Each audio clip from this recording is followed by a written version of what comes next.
Oh, no, that's the doorbell. That's General Electric, too. General Electric is one of the world's most admired brands.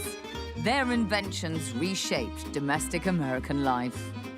These initials came to be known as the initials of a friend. In the early 1990s, GE tried to buy a small Chinese refrigerator company. 我们通知他说我们不想和你合作了，他是非常生气。他就说，进来之后我们第一个目标就要消灭你们。20 years on, it was GE's own appliance unit that faced the axe. They were no longer the face of General Electric. The relevant industries were finance, aerospace, not refrigerators. There was always rumors for years about something might happen to the appliance division. And Haier made a bid to buy its old enemy. 就是只是以报价为唯一标准，那我们就没有希望。It wasn't do or die, but it was now or never. This is the inside story of how a small Chinese company that sold defective fridges came to buy over one of the oldest appliance companies in the world. 一开始也非常担心，美国公司、美国人会不会接受呢？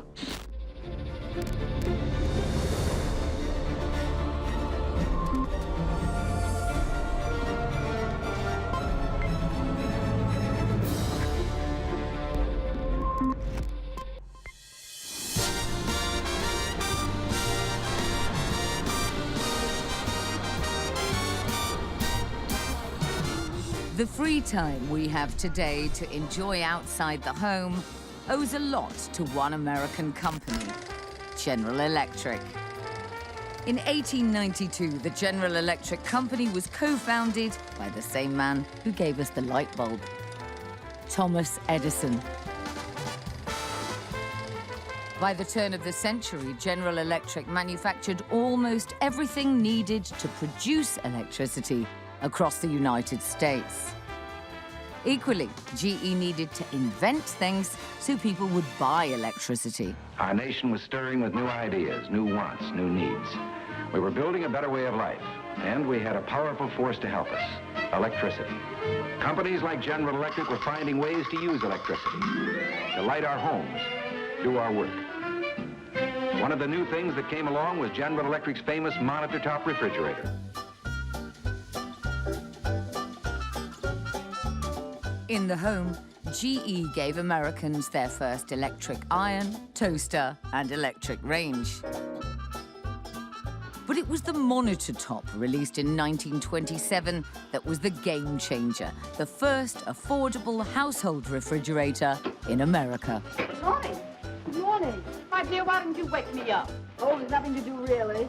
You know, we talk about disruption as if it's a contemporary phenomenon. Refrigerators were one of the really basic, fundamental innovations at the beginning of the 20th century that changed American home life. One of the things that it did was it changed the cadence of life.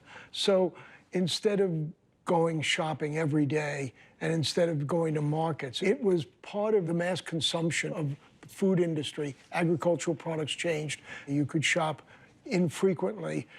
It gave whoever the buyer was, more often than not a woman, it gave that individual more time.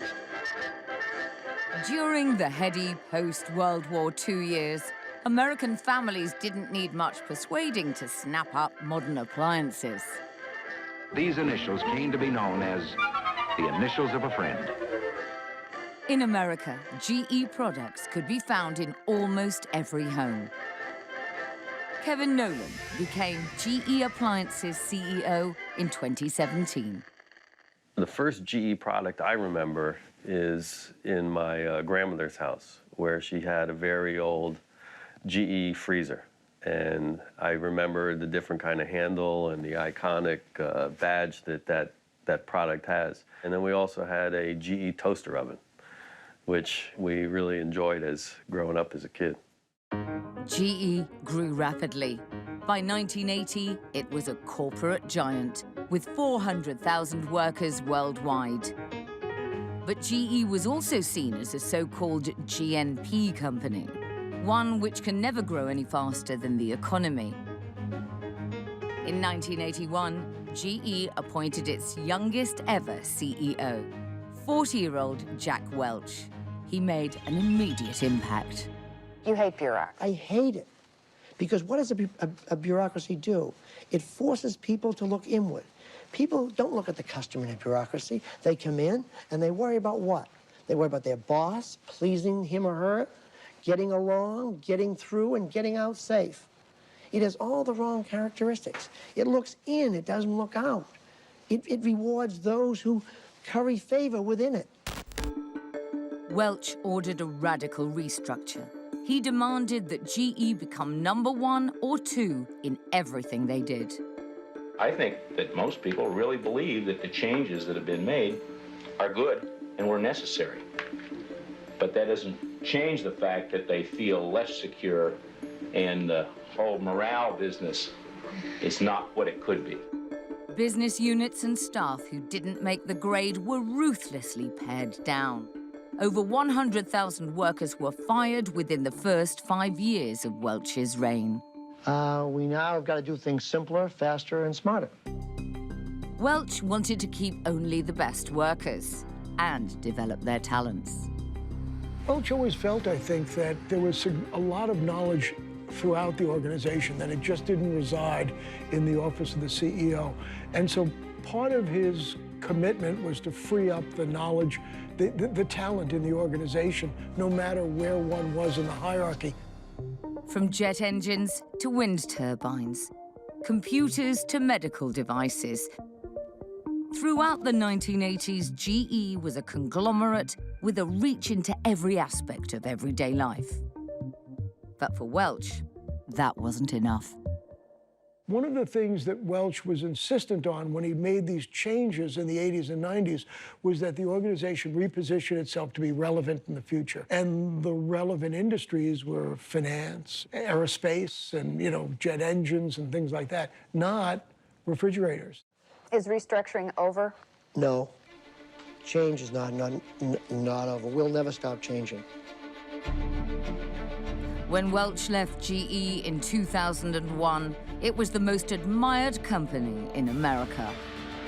By then, it had become clear that GE appliances, once the heart of the company, no longer fit. We never fit into the company that well for a lot of years. I think we felt that the parent wasn't that interested in being truly in the appliance market. So there was always rumors for years about something might happen to the appliance division. Qingdao, East China. Today, the affluent port city is home to China's very own General Electric, household appliance giant Haier. Haier now rakes in $37 billion in sales each year. But 30 years ago, the outlook was grim for what was then known as the Qingdao refrigerator factory. In the early 1980s, China was just starting to experiment with capitalism. While General Electric was a corporate giant with $25 billion in annual sales. Qingdao Refrigerator Company was then a collective enterprise on the brink of collapse. The company had gone through 3 general managers that year. A 35-year-old city manager called Zhang Ruimin became the 4th. 很多人对这个厂，大家都觉得它是不会有希望的，要钱没有钱，要这产品没有产品。 Since a revolving door of general managers had failed to stop the rot, no one expected Zhang to be any different. But he did something revolutionary. He declared that a worker's pay would be linked to his performance. 打破铁饭碗是很重要的一步，就是如果你干得不好，你可能要被迫从企业里走人。那在之前这都是不可想象的，因为你在一个这种就是过去的那种企业体制下，那他进了工厂，他就一辈子你就得养着他，他哪怕是不管他干什么，你都得养着他。 But Chinese work culture proved hard to shake. 1 year after taking over, Zhang discovered in a random check that a 5th of the fridges in a warehouse were faulty.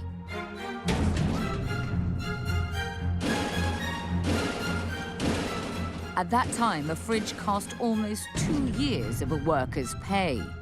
But Zhang ordered that all 76 fridges be destroyed by the workers responsible. The dramatic gesture made national headlines. My family and I were living in Dalian, and Dalian was, quite a distance away from Qingdao.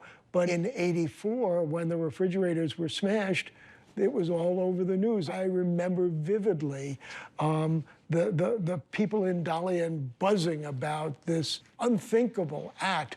Unthinkable because nobody that we knew in those days had a refrigerator in their home. We saw refrigerators in retail outlets, saw them on television, but nobody had one of them in their home.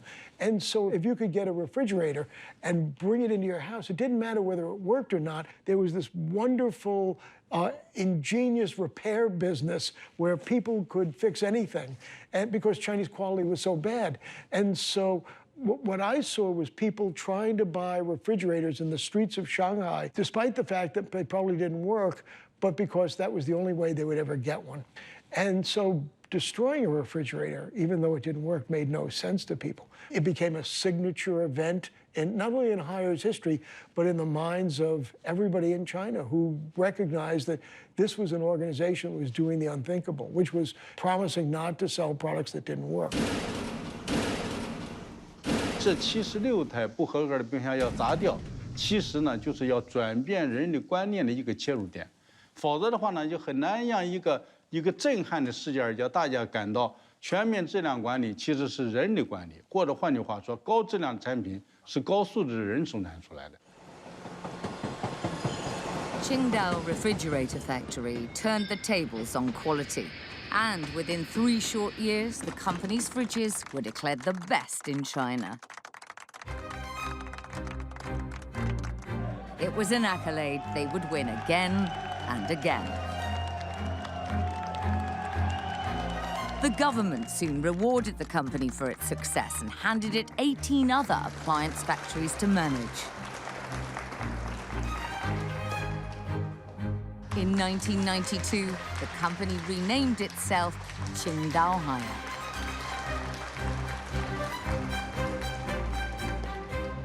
我想呢，这个大楼的落成和总部的动迁，意味着是海尔发展的一个重要的标志，是我们向宏观目标冲击的一个新的起点。这个发展目标。 Where Zhang succeeded while other managers had failed was in motivating his workers. Zhang was determined to reward his workers according to their contributions because he'd been a factory worker too, one who rose from worker to supervisor over 10 long years. 所以在这个过程当中呢，我会发现很多工人非常普通的工人，其实他们非常有才华，但他们的智慧呢没法得到肯定，因为他如果有一个好的建议提出来，没人说哎，这我会采纳你的建议，那么都是按照上级的指示一级级的下来做。那么有的时候上级的指示反而呢，在某种意义上说是并不是很高明的，工人呢反而非常切合实际。所以在我做了管理者之后呢，我就想呢，我就要建立一种机制，让工人把他的才智充分的都发挥出来。现在一开始吃了，你看，比起刚才那个最高对，上上有。 Zhang began to study management theories while he was still a factory worker. And one of his heroes was none other than GE's Jack Welch, and his focus on rewarding talent and ideas. GE 几乎当时是被称为全球的第一公司，所以我也专门到这个 GE 的那个培训中心克劳顿，专门去参观、学习、了解。那时候我们基本上把它作为我们一个标杆和样板，因为很难想象那么一个全球化的大企业，把工人的那个积极性都调动起来了，而且他操作的非常的好。那时候几乎GE在我们心目当中是一个神话吧。他把100万美金以下的这个额度的创新放给了员工。One of the things you got to do is work with your people. develop them, bring them along, encourage them, nurture them. If you're a manager, your job is to flower the seeds. Jack Welch himself became an admirer of Haier. In 1992, when GE was looking for a contract manufacturer in China, they tried to buy Haier. But Haier said no. 我们一开始也是同意的，但是后来在谈的过程当中呢，感到他基本上把我们作为一个加工基地，而不是要把我们发展的更大，所以当时就拒绝了。 GE did not take the rejection well. 最后我们通知他说我们不想和你合作了，他是非常生气。最后他提出了2点，第一个呢说，你不要看你们现在做得很好，你们将来呢会遇到非常大的困难，非常大的困难就在于你们现在团结一致，非常有干劲儿，非常有激情，但是随着你们的发展，工资上涨到一定程度之后，这个人就不再有这些激情了。 那么第二个呢，他就说，我们中国市场是一定要进来的，但进来之后，我们第一个目标就要消灭你们。那当时我就跟他说，我说那我也告诉你一句话，就是美国连任4届总统的富兰克林·罗斯福，那么他有一句很著名的话，就是我们唯一恐惧的就是恐惧本身。那么也就是说，如果我们能战胜自己，我们不会在意外来的竞争者的这个竞争力的问题。 Haier brushed off GE's fighting words and grew quickly through the 1990s and early 2000s, banking on its reputation for quality and ability to scale. Manufacturing China was a pretty simple game. You won by getting big because most Chinese consumers at that point didn't have a lot of money. They were just buying basics of life. And that was fine because the market was growing so fast that there was room for everybody to win. But in the late 2000s, being big stopped being enough. The growth starts to slow. This fight becomes a lot more difficult. And so the fight began to change from who's biggest to who's smartest. It's harder in washing machines. It's easier to be smarter than the other person in smartphones because there's a lot to be smarter about. It's hard to have a cutting-edge toaster. I mean, at the end of the day, a toaster's a toaster. Even before this slowdown in demand from Chinese consumers, Zhang noticed Haier developing the sluggishness of big businesses. That apathy that Jack Welch had predicted. 那随着这个企业发展越来越大，那么也就是国际上所说的大企业病，官僚主义就厉害了，离着市场就越来越远了，和用户之间的沟通也越来越少。 所以就更需要让每一个人、每一个部门都和市场连接起来。By now, Zhang had become a much-admired global business thinker. But in 2005, he would make his boldest move yet. In a bid to connect every worker to the customer and to regain the entrepreneurial zest of small companies, Zhang divided his 60,000 global employees into more than 1,000 micro-enterprises. He termed this model Rendan He. Each unit became a small company responsible for its own decisions and financial survival. But during this overhaul, they laid off 10,000 experienced employees. 这个呢，其实真的是非常难做的一个决策，因为呢，这1万多名的中层管理者呢，有很多都是一开始创业时候来做的，他们其实呢是一个非常非常好的员工或者管理者，但是呢，如果叫他做创业者，他可能非常困难，所以当时就给他们提出来，要么你就来创业，要么你就要离开。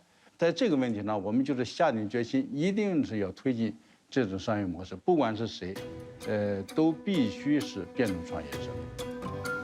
In this entrepreneurial spirit, workers can vote to kick out team members who do not perform.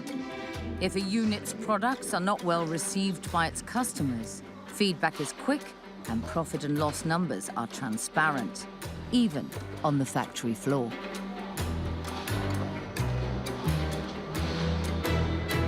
从大屏幕可以看到它所生产的产品所对应的用户信息，从大屏幕也可以看到这台单元台操作员工在班组内的净比情况。从那个大屏幕也可以看到，当天他干了多少台，挣了多少钱；当月他干了多少台，挣了多少钱，也就实现了人单合一、用户付薪在我们工厂终端的真正落地。Hire's reinvention as a platform for innovation now draws startups from outside the company. Inside Hire itself, Rendan He has created unexpected entrepreneurs, even among those who've spent decades in the company. 作为一个大学生来说，就是也没有经验，也没有资金，所以呢，其实只是想找一份工作安安稳稳的，能够养家糊口嘛。Marketing executive Sun and her team came up with the idea to help retail stores order Hire products with an e-concierge system. Hire provided seed funding for the venture, but Sun and 6 others also forked out over $400,000 to keep the startup afloat. 因为那会儿是生存逼的，我们当时就是考虑的是这个公司怎么活下去。我们都每分钱的投入都要是算投入产出的，所以呢，也是因为这个自己投入，才会对于市场的这个把握，才会对于这个时间的紧迫性都非常非常的强。所以我们团队会经常的熬通宵的加班去把这个产品进行迭代的升级，为我们的用户。Hire became the world's top home appliance brand in 2009, a position it's held since then. But slower growth in the huge China market meant Hire had to ramp up its international expansion. Ribbon cutting ceremony of the Hire building.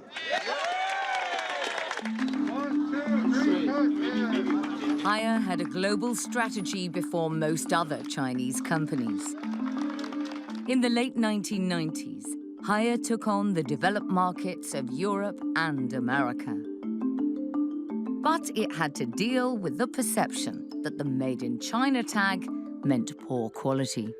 The stereotypes, are hard to disabuse. So I think Hire has been frustrated by their inability to make more of a statement in the North American and European markets. Hire finally decided to buy its way into developed markets like Japan and New Zealand. In 2011, it snapped up Sanyo and shortly after, Fisher and Paykel. But in the market it valued most, Hire made little headway. Hire is a huge company, massive company, global champion #1. They've entered the US in 1999, but 16 years later, 17 years later, they've got 2% of the market. What happened? 2016. In the battle for the $40 billion American household appliance market, GE Appliances had a 14% market share, while Hire had just 1%. But parent company General Electric didn't want to stay in the appliance game. Certain businesses, you get stronger and stronger the more successful you are. Nobody can compete with you. That's WeChat, that's Facebook. Other businesses, most businesses, you're just in a fight every day forever. It's an operational fight. Get better distribution, do better marketing, come up with new products, keep reinvesting, and you fight, and the fight never ends. That's a pretty tough business to be in. That's kind of appliances. Even with leading-edge technology and resources, Hire could not overcome an important yet elusive barrier in the American market. It looks like, the great firewall against Chinese manufacturing is brand equity. Most people in the US, they don't buy washing machines in stores. They get them with their house. Washing machines are sold to builders, real estate developers, and then some trade stores like IKEA and stuff.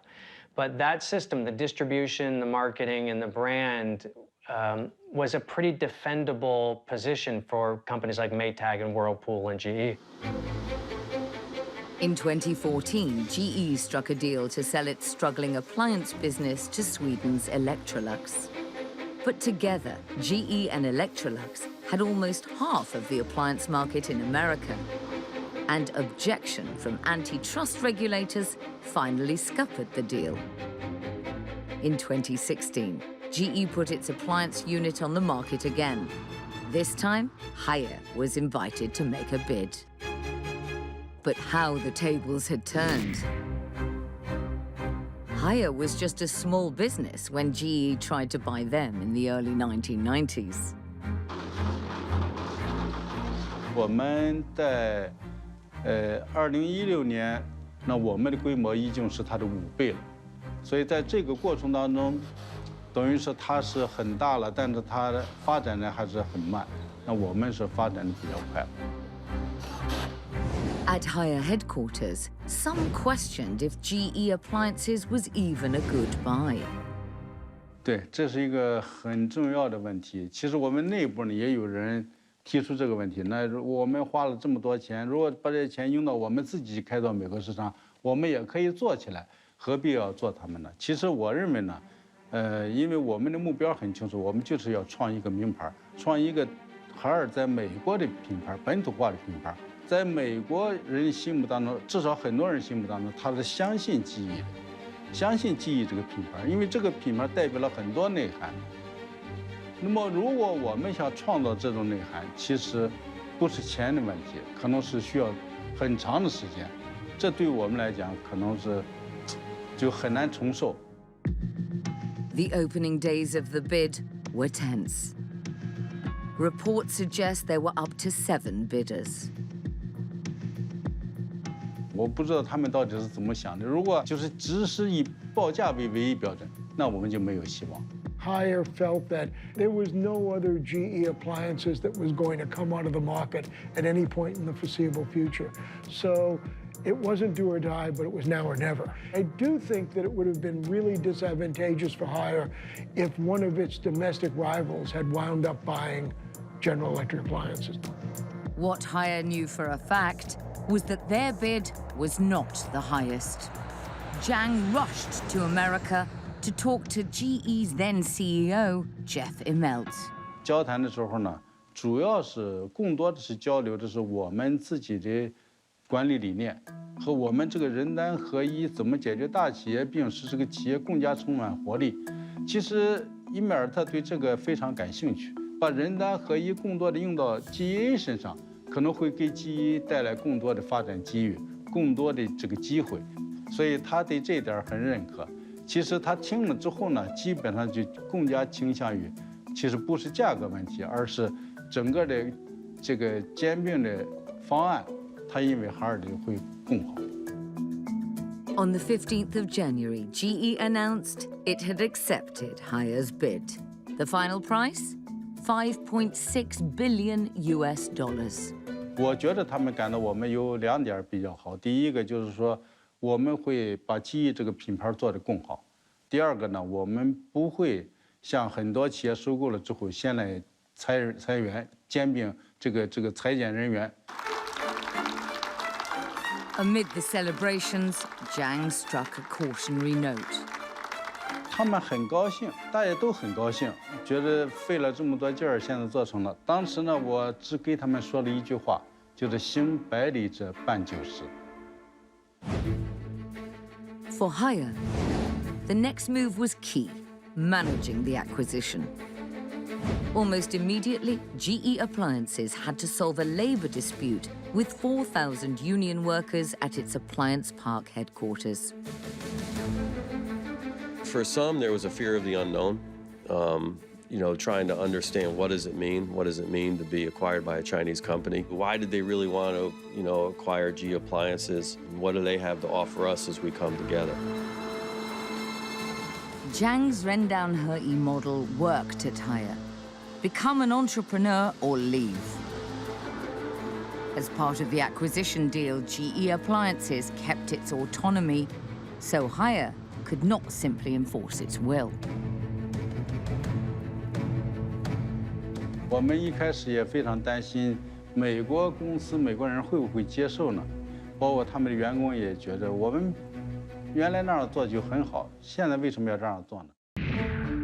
In 2016, Haier paid $5.6 billion for General Electric's famous century-old appliance business. But the GE appliances that Haier bought was no longer the market leader it was in the 1980s. In America, GE appliances had fallen behind Korea's Samsung and LG.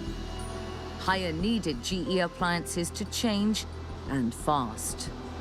There's a legacy mindset around what I'm going to call variance reduction. It's about getting the surprises out, making sure everything's perfect, operational excellence, getting the cost down. But Haier was looking for surprises, and surprises in product, surprises in organization, surprises in business model, and they weren't coming. So I think that there was some impatience as to when is that going to happen. Kevin Nolan was GE Appliances Chief Technology Officer in 2016. He spent a year in Qingdao learning about the company's technology roadmap. Soon after, Nolan was promoted to Chief Executive. When Haier finally came in and acquired us, it was a relief. It was a relief because we're acquired by someone that really wants us, that's in the sweet spot of where they want to grow. And I think all the employees, although there was always the fear of the unknown, we kind of knew we needed to do something different. In Qingdao, Nolan was able to see how the Rendan Hei model worked in practice. It took me a while to start really understanding. You hear things, Rendan Hei, you hear different management, but what does that really mean? It might sound simple on the surface, but there was a lot of depth in it. With GE Appliances facing stiff competition in its American home market, it couldn't afford to keep doing the same thing. In his first year as CEO, Nolan started to break the company into micro-enterprises. And one of these first units was its laundry business. What's great about this model is the speed. There's not 4 layers of approval that we have to go to. You're being responsive to the market, you're being responsive to owners in the marketplace, and it lets you grow. This growth has been dramatic. In 2017, the laundry micro-enterprise was the company's best performing unit, with profit of over $12 million. Just a year before that, the unit had losses of $3 million. 我始终觉得呢，他们会接受人单合一，因为人单合一的本质呢，就是尊重人，把人的价值放在第一位，让人的价值潜在价值充分发挥出来。Back at Haier's HQ, there was another area of concern. They feared GE Appliances would lag in a key pillar of Haier's strategy, the Internet of Things. 这是一个很重要的问题，也是我们经常思考的问题。确实呢，我们呢可能10几年了，在这方面探索。那么 GE 呢，它刚刚开始。The Internet of Things, or IoT, refers to adding internet connectivity and sensors to traditionally dumb everyday objects. These devices can then communicate over the internet and be remotely controlled. In the world of household appliances, IoT is the next big thing. 你好，小新。你好，看起来你今天心情不错。这款是我们这个海尔的新厨冰箱，可以实现语音对话。前面的世界太复杂，我还没有听懂，需要慢慢学习。好，买了这个黄豆，放入冰箱之后，你买了放完之后吧，你可能忘吃了，它会提示你。过期了，它就会提示你过期了，不能吃了。Zhang's vision for the Internet of Things is not just about smart products connected in a smart home. 你看，你只是把食材放进去就行了。放进去之后吧，你看有开始制作，开始制作秘制羊排，我们确认一下，你看，它自动打开烤箱，开始工作了。美国的经济学家所说的就是将来应该是一个免费的时代。那到那个时候呢，可能产品不值钱了。 之前的什么就是服务，是每一个行业呢，大概它都会发展出一个物联网。你比方说我们的冰箱，它不但是给你储藏食品，它是给你提供食品解决方案的，所以这个就是一个食联网。那么其他的等等呢，其实不再是给你提供一个产品了，而是从产品作为一个载体，给你通过这个产品提供了一个服务方案。In the race to make such connected devices for the home, GE Appliances has to play catch-up to Haier. But outside the Chinese market, both Haier and GE Appliances have to square up against the tech juggernauts of Apple, Google, and Amazon. Now at least both companies are on the same side. It is not just the core products. They really look further down the line as to where they can provide solutions for their consumers. So really trying to get, in their words, as close to the consumer, zero distance to the consumer. So we've looked at that and said that's a great strategy. Buying in that strategy is starting to pay off. In 2018, its new kitchen hub was named the most innovative appliance at the annual CES Consumer Showcase. Really, it allows us to create things like virtual cooking classes. It has cameras on it that can create interactions with families that haven't existed before. So if you wanted to reach out to mom and have her help you with that recipe, you can do it right from the kitchen hub. So I can come into my contacts, I can select somebody, and I can use the cameras that I have. So I can come into here and video chat with my mom that might live 1,000 miles away. You know, we are a very dispersed society nowadays. We don't live next door to each other like we used to years ago. So this machine really allows us to kind of bring that family back to what it used to be. The idea for Kitchen Hub came from an innovation lab backed by GE Appliances called First Build. There were 4 college students from the University of Louisville that didn't want to take out their iPhones or their mom's recipe books around their cooking because they were kind of messy.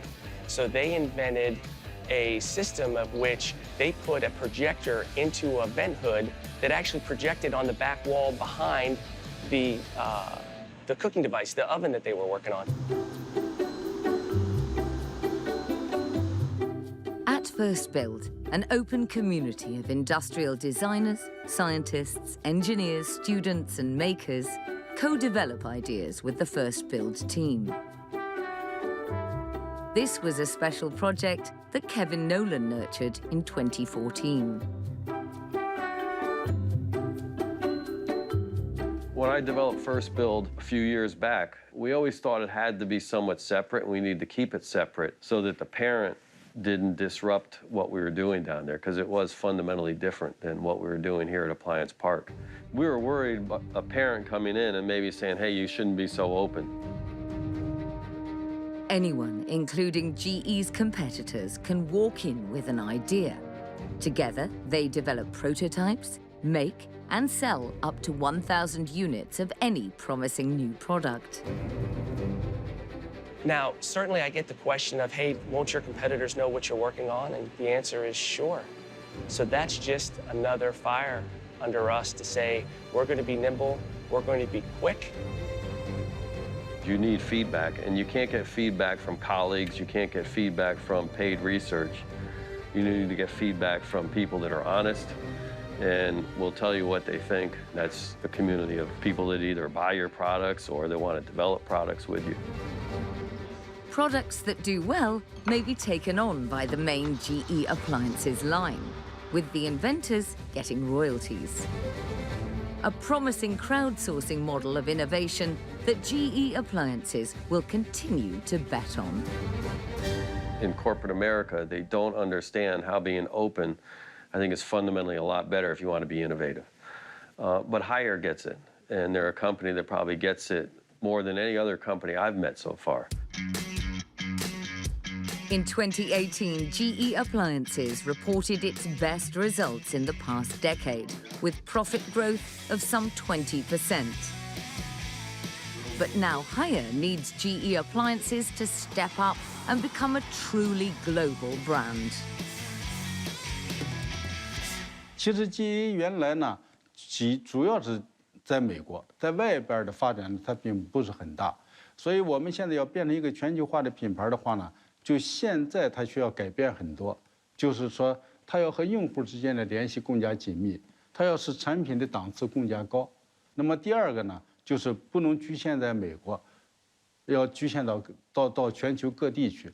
所以当然第一点呢，先到中国。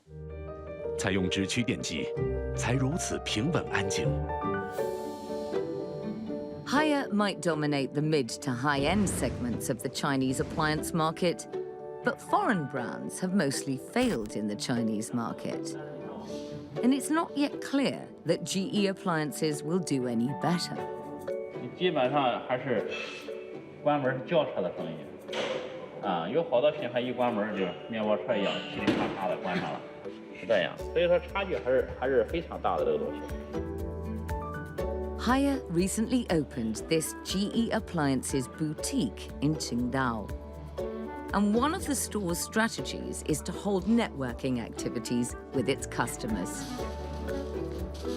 我退休了没事儿吧，就在家里就想琢磨做点什么，因为不会吧。完后来朋友介绍认识袁总，完了我们就过来了。过来看了以后，哎，不错，挺好的。完了自己亲手调制，自己烹调，完了烘烤、烘焙嘛，感觉特别好。 Most of the store's customers are like Wang, who ended up spending $15,000 US buying the whole set of 10 GE appliances for her home. A promising start for GE appliances in China. Haier may now be the top home appliance brand in the world, but it has not forgotten the humble fridge, the appliance which kicked off its journey. The same appliance that General Electric made affordable in the 1920s. Today, Haier and GE Appliances want to take the fridge into the next century. 如果问你对冰箱的感觉是什么，你肯定想到的就是这个上边是冷藏，下边是冷冻，没有人去怀疑过它。不管以前日本的企业，甚至是欧美的企业，但这几年实际上发生了巨大的变化，尤其是一种那个补品。 有一个用户，就非常普通的一个用户，他就说，哎，虽然冰箱是冷藏的，但是不适合这样的东西放在这。Haier's research team discovered that 60% of typical food items are dry and not suitable for regular refrigeration. First, they developed a fridge with moisture settings. Then, further feedback quickly led to a radical new product. 这款冰箱最大的特点就是这个控氧保鲜技术。大家都知道，这个食物的腐败是因为氧气氧化了以后，然后食物腐败。那么，在这个保鲜盒里呢，是通过那个技术把氧气抽掉一部分，氧气少了以后，这食物就是变得保质期会变得非常长。像三文鱼的话，在正常冰箱的话，可能1-2天就坏了，就不能吃了，就不能生吃了。在这个保鲜盒里边的话，可以达到买回来7天以后正常可以生吃。 然后蔬菜的话，可以做到40多天，照常非常的新鲜。就冰箱100年来基本上就是那个样子的。那我的梦想很简单，我就是一定要改变冰箱现在这个样子。The story of GE Appliances and Haier has been one of constant reinvention. From the humblest appliance to work culture itself. The legacy I want to have is just unleashing the capability that I think we've always had here, but we've never really had that hunger to win because we've got a parent now that's really encouraging that and wants us to be the best that we can be.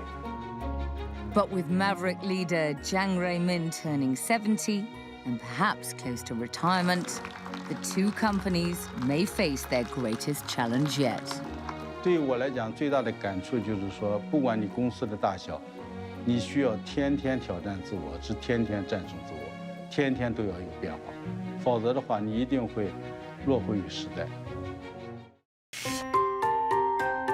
The small industrial city of Eindhoven in the Netherlands is the birthplace of Philips. It's where they built an empire on pioneering products. The radio, the audio cassette, and of course, the quintessential light bulb.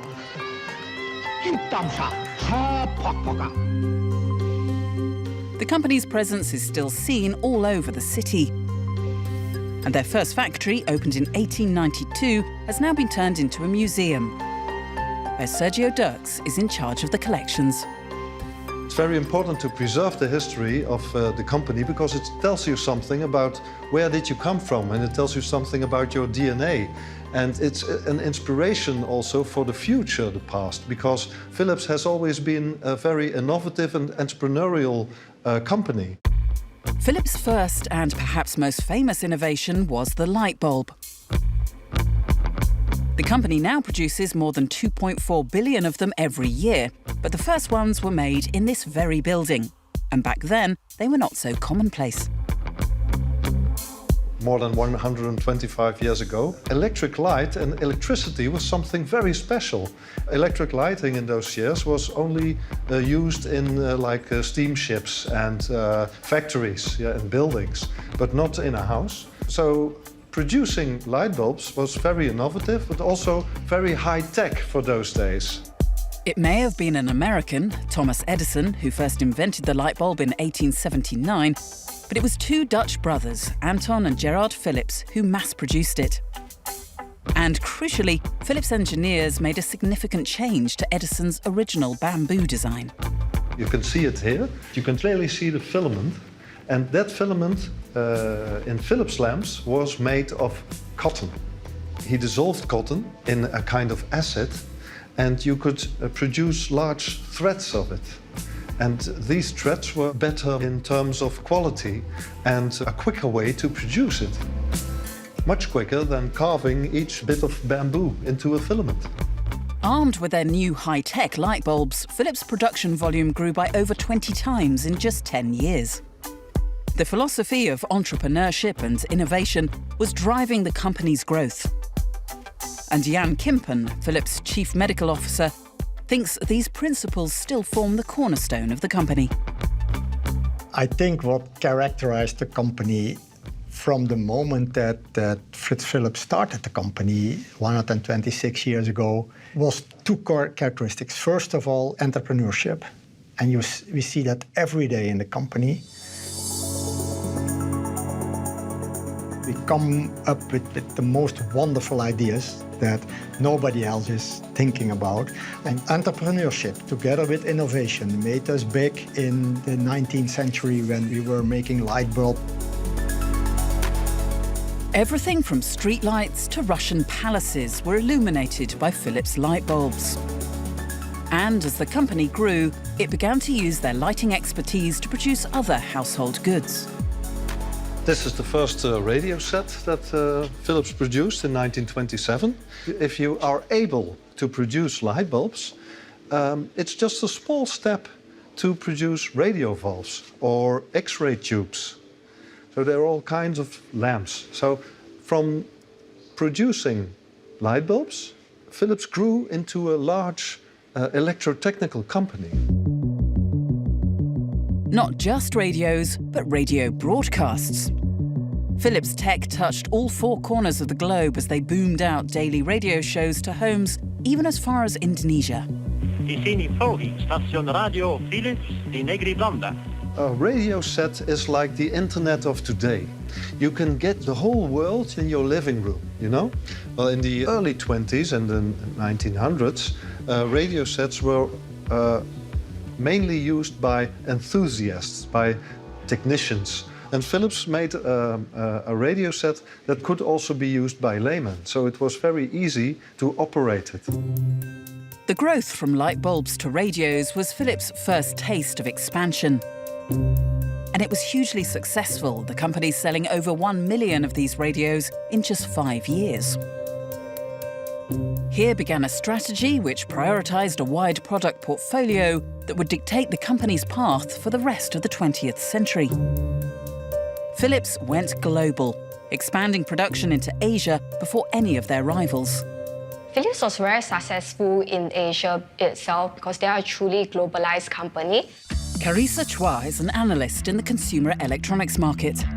They are the first consumer electronics company to really set up their manufacturing and R&D center in Asia itself. So in 1930s, they were actually manufacturing lamps in India. 1950s, they entered Singapore. And in 1980s, they have a TV production plant in China. And this was all before China and India really become economic powerhouse. So consumers basically grew up with the Philips brand. Philips. From electric shavers to CD players, toasters to microchips, Philips products became woven into the fabric of day-to-day life.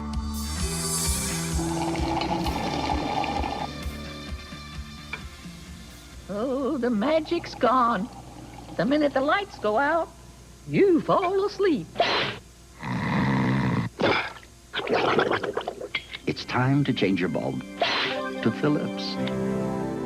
And it was their design that set them apart from their rivals. For the last 90-something years, we've actually had design within the business. That's quite unusual, that design has been around for so long. In the first instance, doing packaging and posters, promotional graphics. In fact, they were called the team of artistic propaganda. Philips design within the design industry was always known for producing a lot of forward-looking concepts, visions of the future, if you will. Inside the company's labs, their scientists were enjoying the good times. It was great because people would talk to each other and invent things together, and a very open atmosphere with a lot of creativity. Just a paradise, really. Churning through patent applications at a rate of 3,000 a year, everyone owns something that was made by Philips. Just like an ordinary audio tape recorder's got, but this one records pictures as well. In 1998, I bought a Philips player that could play CDs, radio, as well as cassettes. And it had served me very well, even up to today. It is still working. In the 1950s to 1980s, this white goods and consumer appliances were very popular among the consumers because they were the first to be introduced. So they were technologically advanced, considered to be technologically advanced at that time. My family actually purchased a Philips CRT television itself. And at that point of time, if you're looking for premium TVs, it's usually Sony or Philips because they were a trusted brand to consumers. And they have a local production, which allows them to drive a faster turnaround time, and they can cater their local products to the local taste and preferences. But by the 90s, Philips' fortunes began to change. In 1990, they announced losses of over $2 billion, the biggest corporate loss in Dutch history.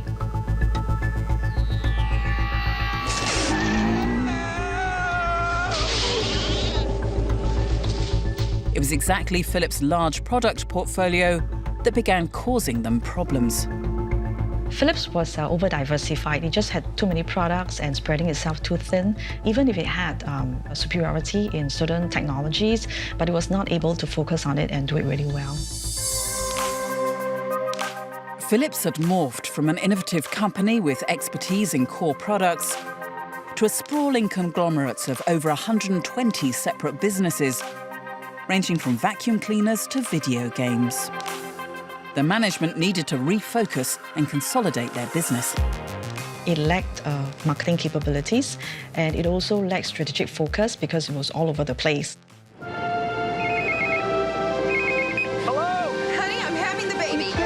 Seeming to confuse expansion with success, Philips diversified further into the notoriously competitive mobile phone market. Reach its destination. Today, neither time nor distance can keep us from sharing our lives.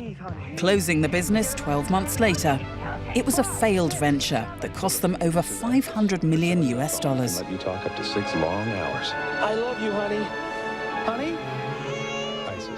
By the 1980s, the profit margin of Philips dropped to less than 1%, and its market share also had eroded in the US, Europe, and Asia. Across the world, the Philips brand was becoming dangerously overstretched. In large markets like Europe, their market share for consumer electronics fell by over 10% in 1993.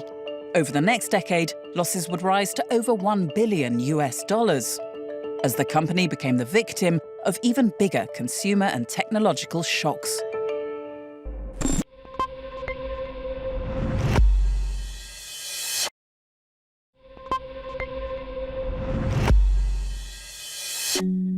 By the mid-90s, the global electronics brand Philips was a company in disarray.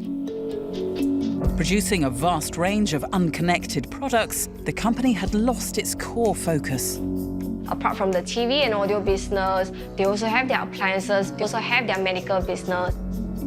A $300 million loss in 1996 forced them to make a change at the top. They hired Kåre Boonstra, a CEO with a strong background in marketing. The then CEO said that we want to unite the company into a One Philips initiative. But the problem of this is that each business unit still has their own profit and loss accounts. And this made it very difficult for them to really drive revenue because they are all competing against one another. In an attempt to rectify this problem, Boonstra knew he had to make Philips more streamlined. His first move was to close down the company's loss-making divisions and make drastic cuts to the workforce. The losses that Philips suffered were so bad that it had to lay off more than 60,000 employees over 18 months, and it was encountering very serious cash flow problems. So it had to also cut down on those expenditures on units that are loss-making. It consolidated its plants, and it also consolidated its supplier base. In 1999, Philips was a shrinking company. 40 businesses were dissolved, and 50 factories closed down. And true to Boonstra's roots in the marketing industry, he attempted to reinvigorate the brand, introducing a new slogan portraying Philips as a company focused on customers' needs. Philips, let's make things better. But although Boonstra increased profit margins, he was unable to increase long-term product sales. Philips' size was still proving to be a problem as they were slow to respond to market trends. Philips is a huge organization, and so the decision-making actually was very decentralized and made among multiple heads and over a prolonged period of time. It made it very difficult for Philips to be able to launch products in a competitive way. Compared with other global electronics companies, Philips was severely overstaffed. Sony's workforce was 100,000 people fewer than Philips, yet their revenues were 15% higher. The Japanese players were able to build very high productivity production facilities in Japan. However, Philips had more than 500 plants scattered all over 50 countries, and the production capacity was not optimized. And this operational inefficiency was most seen in Philips' TV business. At their peak, 1 in every 7 televisions sold around the world carried the Philips logo. Ricky Primilani, whose family have sold electronics in Singapore since the 1970s, remembers Philips' heyday well. The store first started selling Philips television from the early days. Philips as a brand has a very good reputation, especially in Singapore, especially in home appliances. So from day one, their irons, their vacuums, it's easy to sell. So when a customer walks in and if you present them with a Philips, well, your sale is sort of quick. You don't have to talk much. Their reputation is up there with the best. But by the mid-2000s, Philips TVs were starting to come under pressure from the emerging and technologically superior Korean electronics companies. Everyone's invited. The Korean took everything by storm. Everyone was left to play catch-up, basically. In the last 10, 15 years, that's when I would say the Korean revolution. The Samsungs, the LGs came very strong and really got a foothold and dominated the market. And that has caused Philips to sort of be left behind. The consumer electronics market is very competitive. It's rapid innovation, it's a vicious market. And within the consumer electronics market, I think it's all about being bigger, being better, and offering cheaper solutions to consumers. When others say they have the most brilliant, the sharpest, and clearest pictures, compare them with the new LG GoldenEye Plus. The Korean Revolution was in full flow, and the new players in town, Samsung and LG, employed aggressive marketing campaigns, targeting younger consumers with their newer, cheaper and technologically sophisticated TVs. No matter how big or small the pictures may be, The LG GoldenEye Plus, an eye for perfection. The products designed by Samsung and Sony were very appealing in terms of design and were able to engage the younger generation then that were born in the 80s and 90s onwards. Philips products were made to seem mundane in comparison, and their century-old reputation for cutting-edge design was at risk of disappearing, potentially even losing them new workers and designers. I recall it very well. I was living and working in San Diego in Southern California, and I was enjoying a cup of coffee out in the sunshine, and I got a call from a headhunter and asked me if I'd be interested in talking to him about a role at Philips. And it took a few minutes to kind of reconcile Philips. Yeah, the toothbrush and light bulb company. I remember Philips. From the outside, you could see categories like kitchen appliances. As I said, very playful design, very humanistic design. But equally, there was an awful lot of products which were just more mundane, regular, grey boxes, if you like. Sean Carney is one of the world's leading designers, and his first instinct was to turn down the job offer from Philips because their range was so uninspiring.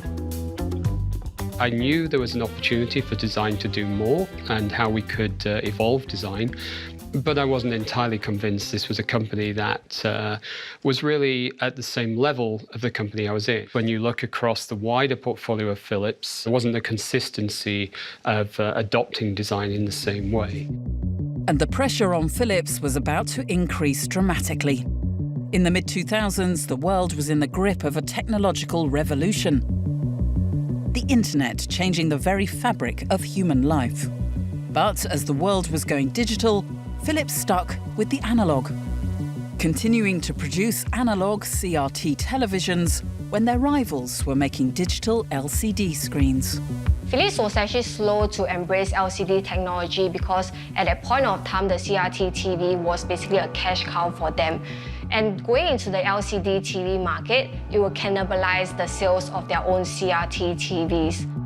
Internally, they were saying that if you want good picture quality, you should just stay with CRT. But I think what they have actually really underestimated the development of LCD technology. From 2007 to 2011, Philips TV sales suffered losses of more than $1 billion. And there were similar stories across their other electronics products. In their audio business, an industry they'd shaped when inventing the audio cassette, they now seemed desperately behind the times. Philips sold off its audio division because they found that its target consumers were no longer buying CDs nor DVDs. Instead, they were going online for downloading of music. With outdated products and falling profits, the future of the company looked dim. In 2011, they reported an annual loss of $1.5 billion. It was almost lights out for Philips.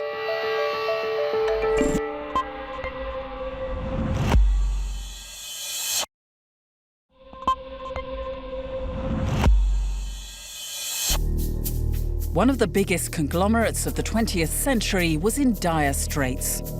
At the core of Philips' empire was consumer electronics, but with soaring production costs, collapsing sales and technological shocks, Philips desperately needed a change of direction. But behind the damaging headlines, the management was actually laying the foundations for a transformation.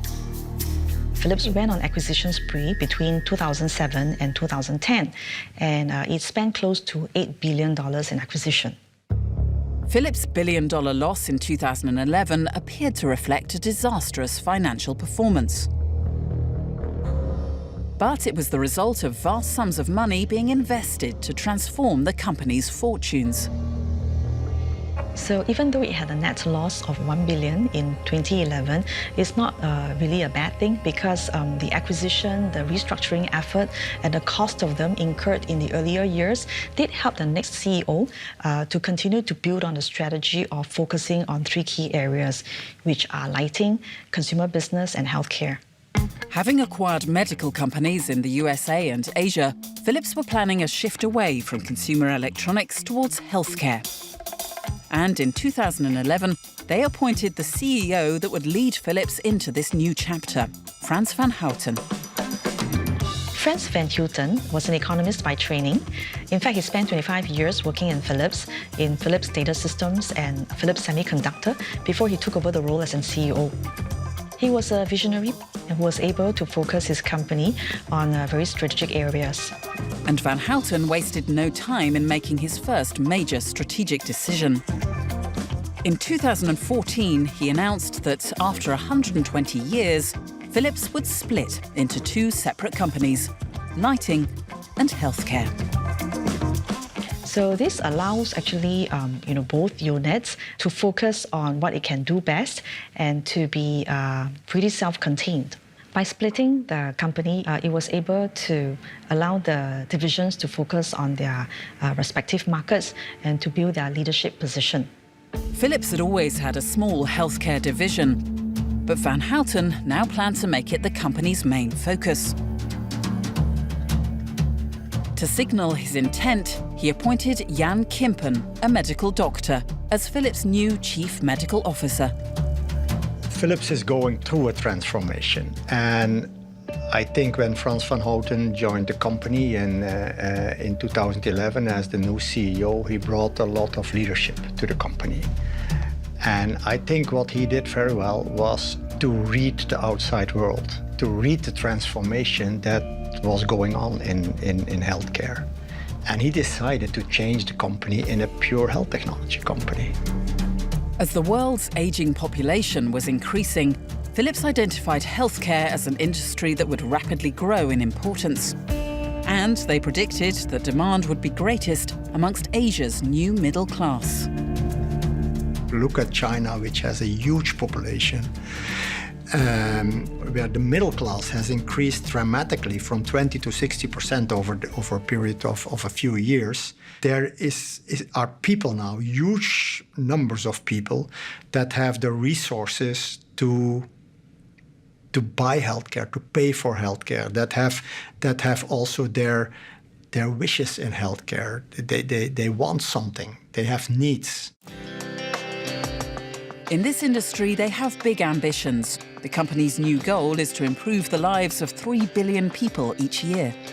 This new way of working to connect all these business units behind that big vision, it was communicated there for the first time real strong.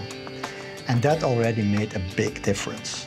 So we restructured the whole company so that all these separate business units were not as separate anymore as before. And that was the first step to take the big vision, the communication to the leadership, and the restructuring of the company. And I am a part of that restructuring. Over the previous 2 decades, there had been many attempts to slim down Philips. But this time, the restructuring was matched with a change in attitude. Now, all employees were united under the company's new direction into healthcare. And this change is perhaps most seen in Philips research labs, where Philips have put their trust in someone who, when you first meet him, can come across as a bit of a mad scientist.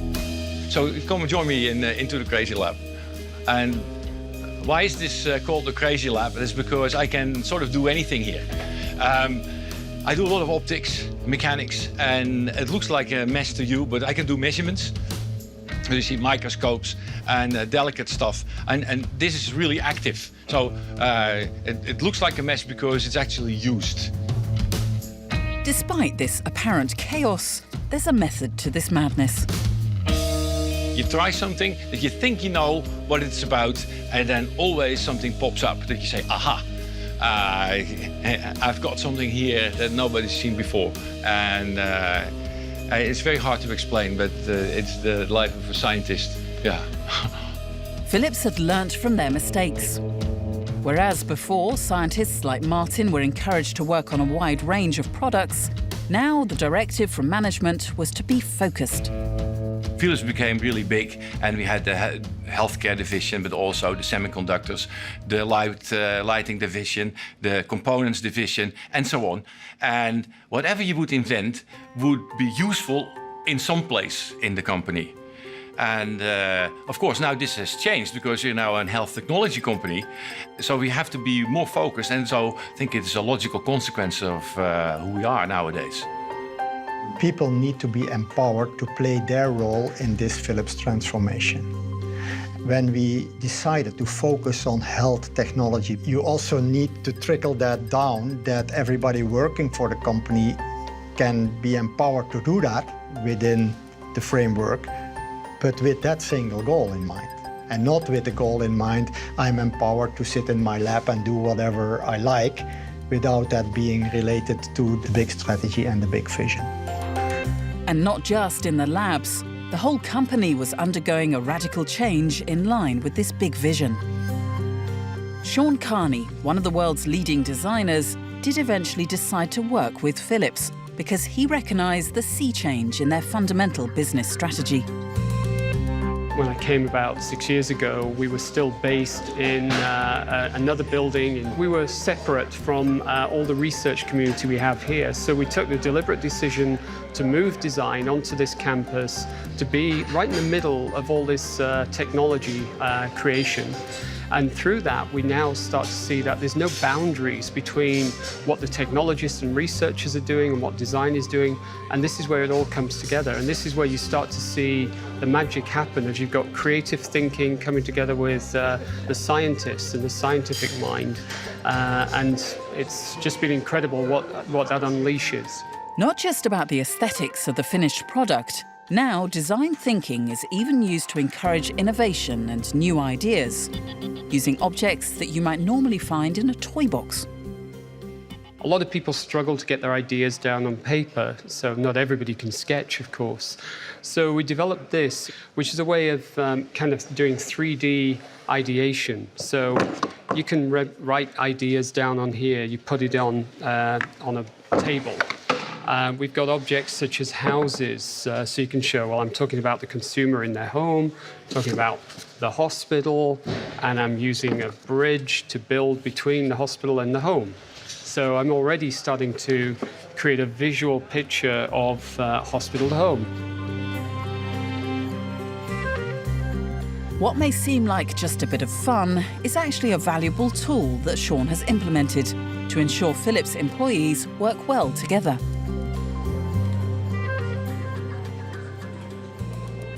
I've seen some very passionate displays of creativity from probably the guy who's the most stuffy and conservative person walking into the room suddenly has got sleeves rolled up, tie off, and they're getting engaged and they're telling the story. And that's the way you can also drive that level of engagement in developing new and creative ideas. Over the last 2 years, Philips' growth in the healthcare industry has been remarkable. In 2016, the company invested almost $2 billion into research and development. And that same year, they opened a new multi-million-dollar regional headquarters in Singapore. Employing 900 staff, it would serve as Philips' healthcare hub in Asia. This is a very important region for us, and we see trends that are quite similar to the rest of the world in terms of aging populations, increasing chronic diseases, non-communicable diseases like cancer, like diabetes, like heart issues. And they place quite a strain on resources for healthcare. In Asia, the number of people over the age of 70 is predicted to increase by over 300% in the next 50 years. And Philips have tailored their healthcare technology to prepare for this spike in senior citizens. If you look at elderly people, we will have another 700,000 silver generation being added to the current elderly population in Singapore. They are requiring healthcare. If you look at the current healthcare system, it will not be able to cope with so much elderly people in the society. So you actually also need to evolve the healthcare system to also being able to better address the need of chronic patients. What we also see in this region actually is a high penetration of internet usage. Smartphones, for example, 45% of the world's internet users are in Asia. And that also gives us the opportunity to bring care to people, to empower people to look after their own health with digital programs. Digital programs like the remote monitoring system currently being tested in Singapore. Patients measure their vital statistics on devices at home, and the data is automatically sent back here. where Diederik Zeven and his team of medical professionals monitor it around the clock. And this is what you see here, where we have our staff here in Apex Center actually monitor patients in their homes here in Singapore, day by day, 7 days a week, and actually improving the outcome of the healthcare system, improving the quality of people's life. When I see the data, I will assess the condition. If the reading is of abnormality, then I will call a patient to assess. That's a preventive measure. Think in terms of a daily measurement of his blood pressure. Think in terms of a daily measurement of the heart rate. Think in terms of temperature or weight. And even also a questionnaire about how a person is feeling actually during that day. And using that data, we're mapping out what actually is the health status of that patient. Is he or she feeling well? Is he or she gaining weight? And so on. Still in its pilot stage, 120 Singaporeans are enrolled in the system, and they can do their routine checkups from the comfort of their own homes rather than going into the hospital. We know, of course, if a patient is able to recover at home, that does two things. It frees up the hospital bed, lowers the costs, but it's much better for the patient because they recover much better if they're with their family and at home. And we've been able to prove not only the better outcomes, but also things like lower readmissions to hospital by more than 30 to 40% in some cases. We are in due course going to expand this across Asia. We're learning here in Singapore. We're also learning in Australia, two very different countries, different healthcare systems also. And as soon as we get to a critical amount of learning together with our partners, we will for certain roll this out across to other countries where this is relevant. And to be very honest, it's going to be relevant in every country. This is an example of the new Philips, not merely selling medical hardware, but providing new ways of delivering healthcare. And similar technology is also being used in far more remote areas of Asia by the people who need it most.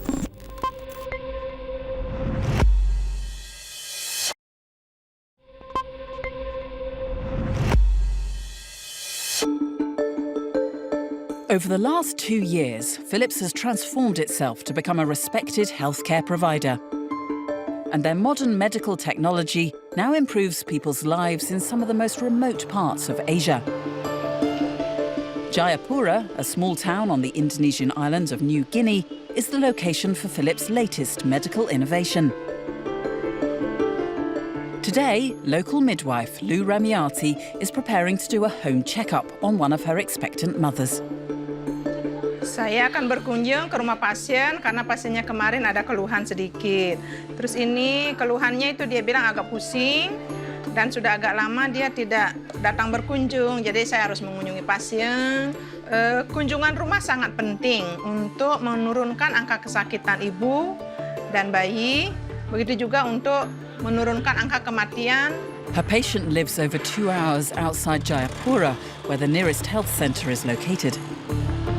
The distance means it's difficult for expectant mothers to travel to the health centre for regular checkups. They rely on home visits like this. We increasingly also engage in trying to serve the underserved markets. We know from studies and also from the epidemiology there that in these remote areas, the prevalence of mothers dying during pregnancy or during delivery, as well as neonatal mortality, was unacceptably high. And that is mainly because there was no access to the healthcare system from these remote areas, at least not in an urgent way. Permisi. Selamat sore. Sore, Ibu. Ya. Bagaimana? Sehat? Iya. Kita mau periksa Ibu dulu. Oke. Ya. Bisa kita ke dalam, Bu? Ya. Nanti kita periksa dulu ya. Habis kemarin Ibu katanya agak kurang enak badan. Iya. Ya, nanti kita timbang tensi baru periksa perut sekalian ya. Dita Wenda is 6 months pregnant, and at this stage it's important to monitor the baby's weight and movements closely. Using the ultrasound, both nurse and mother can hear the baby's heartbeat. Ibu tahu bayinya sehat kalau bayinya bergerak. Ya, kalau saya tahu sehat dari denyut jantungnya. Ya, itu harus kuat terus bergeraknya. Kalau tiba-tiba geraknya lambat, ibu coba ke puskesmas ya. Kalau umpama malam ke rumah sakit, ya tidak boleh dia gerak lambat.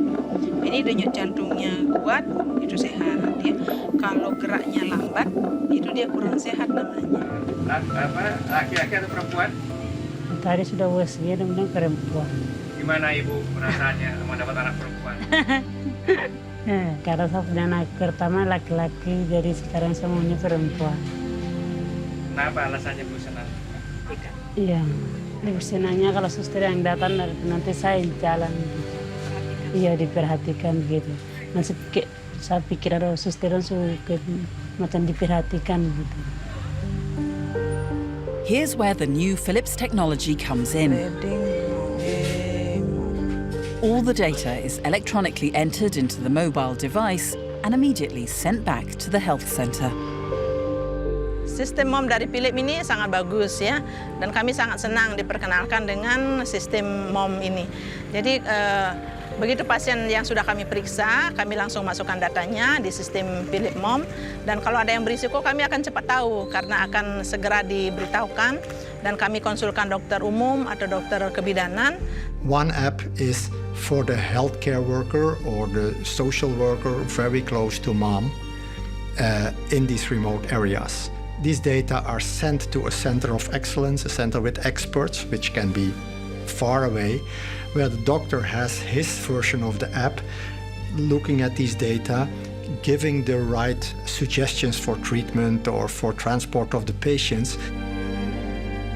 Back at the health center in Jayapura, the mother's data is received and analysed by Dr. Fitra Riyadini. Alat Philips MOMS tersebut sangat berguna untuk melakukan screening, kemudian menyimpan data sehingga kita bisa memfollow up atau melakukan evaluasi lebih lanjut kepada ibu hamil, kemudian kondisi bayi yang dikandungnya. Kalau ada kondisi kritis, mulai dari pemeriksaan fisik seperti biasanya ibu hamil ada tekanan darah yang tinggi seperti itu, atau ada keluhan seperti nyeri kepala, kemudian nyeri ulu hati, itu adalah tanda-tanda preeklamsia. Kami akan langsung melakukan rujukan ke rumah sakit yang lebih tinggi layanan kesehatannya, seperti itu.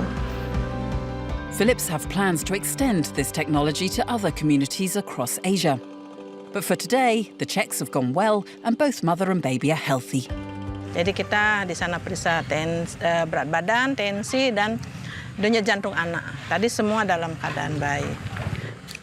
Saya sangat bangga jadi bidan karena terus terang ada kepuasan tersendiri dalam hati saya yang lengkap, bisa hamil, bisa melahirkan. Jadi saya berusaha bagaimana mengajar ibu itu hamilnya sehat, melahirkannya sehat dan selamat. Begitu juga bayi yang dilahirkan sehat dan selamat. Now Philips rank in the top 3 global healthcare companies. 10 years ago, Philips' healthcare business accounted for 10% of their profits. Now it represents more than 4 times that. But the company haven't completely disregarded their expertise in lighting. In the humble, even chaotic conditions of his lab, Martin may have invented another potentially life-saving device, adapting the technology behind LED lights and applying it to medical catheters. This is a catheter. The clinician holds this, puts it into your bloodstream like that, to the heart. And it will measure the pressure in the heart. But instead of using electricity, like traditional catheters, this prototype uses only light to measure pressure. Light is coming from here. It's going to the tip. There are no electrical wires. And the light is coming back through the same optical fiber, is then processed and sent into the console. And you can actually see there what it is. The syringe mimics the pressure inside the patient's heart, which causes the flow of light to react. So I'll put this in here. So now this is essentially a pressure chamber. So if I change the pressure here, you can see that this number here changes. And so you can measure how bad the blocking is. Is it 50% blocked or is it 95% blocked? Far safer and more precise than electric catheters, this Philips invention could revolutionise the diagnosis of heart disease. The roots is really in light bulbs. And what this technology could mean in the real world is that you replace all the electrical wiring in a catheter by optical fibers. These catheters will become cheaper and therefore they can be used more easily in the treatment and diagnostics of patients. Whether it's life-changing health initiatives in Jayapura or cutting-edge tech in the Dutch research labs, it is the company's mantra that seems to be the driving force behind Philips' change. Philips' ambition in healthcare is to improve the lives of 3 billion people around the world by 2025. We are all passionate about this big mission. That is what everybody works for every day. Everything we do is with that specific goal in mind. How do we touch, through our innovations, people's life, improve people's life by utilizing our technology, by partnering with relevant partners in the countries that we are active all across the world, and in fact deliver a real contribution to the sustainability of society. The fact that this new focus on healthcare has helped the company record $20 billion of sales in 2016 is equally remarkable. From a company that first specialized in light bulbs to one that is saving people's lives and helping to bring new lives into the world, Philips is now addressing some of the most challenging health problems facing society today. We are on the right track to address the big challenges in healthcare. If I can take one step back, what are the big challenges now? The world population is growing enormously. This aging population comes with a lot of diseases. We have 1 billion people with high blood pressure in the world, out of the 7 billion. We have 500 million with diabetes and with respiratory diseases. We have 14 million people with cancer. Every year, new patients. It is inconceivable that we can address this enormous burden on healthcare just by doing things better than we did yesterday. We have to do other things. We have to transform medicine. With an annual turnover of over $200 billion, 123,000 employees, over 500 stores, and over 1 billion products in use globally, Apple is one of the world's most successful businesses. Its genius for innovative design, disruptive technology, and marketing has built a customer base that reveres Apple with almost religious fanaticism.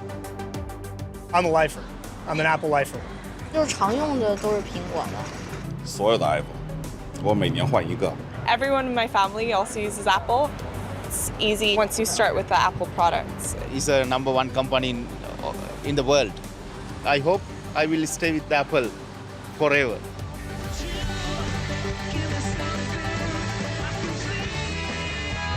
The story of Apple is a rollercoaster drama that took the company to the brink of bankruptcy and on to global domination. But it all began in a garage in Los Altos, California, where two 20-something computer nerds, Steve Jobs and Steve Wozniak, formed a company making basic kit computers on April Fool's Day 1976.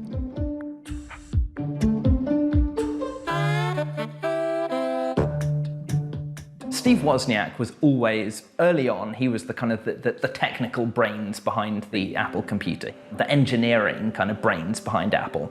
Steve Jobs was the slick marketer. He was the person who thought, you know, we can't just sell this to a small group of geeks who are interested in buying personal computers. This is something that could appeal to everyone. With a $250,000 investment from Mike Markkula, a former executive of Intel, Jobs and Wozniak launched the Apple II computer. The Apple II, small, inexpensive, simple to use. One of the world's first microcomputers, it had a built-in keyboard and offered high-resolution color graphics and sound. It was designed to look more like an appliance than a traditional bulky business computer. Apple pretty much was one of the inventors of the personal computer industry, was one of the first companies to introduce one of these products. The Apple II was Apple's first kind of breakthrough hit. It was launched in 1977, and some version of it wound up running until 1993, which gives you an idea of just how big a product this was. Thanks to the Apple II, Apple's yearly sales grew from 774,000 to 118 million US dollars, an average annual growth rate of 533%. They were growing very, very rapidly as a company. I mean, Apple was founded in a garage, and within a few years, it's employing thousands of people. In December 1980, Apple was listed on the Nasdaq stock market. The shares sold out almost immediately. Instantly, about 300 millionaires were created. Steve Jobs, the largest shareholder, made 217 million US dollars.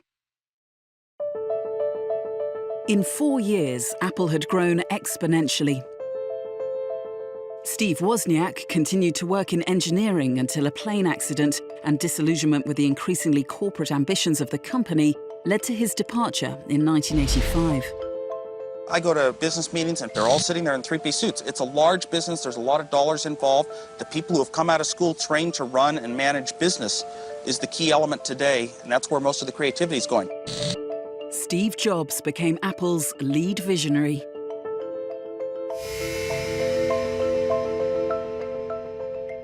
He had this vision to build great products that would change the world, and he always called them appliances. It doesn't mean that every housewife will ultimately be a programmer. Well, as you see from the Apple, it weighs about 12 pounds, and one of the nice things about handling it is if you don't like what it's doing, you can throw it out the window. He didn't call them computers, and he wanted to build appliances that people would put in their homes and would look at fondly from a design perspective, but that they would also be incredibly useful. He wanted things to be so easy to use that you just didn't even feel like you were using them, that they just became part of you.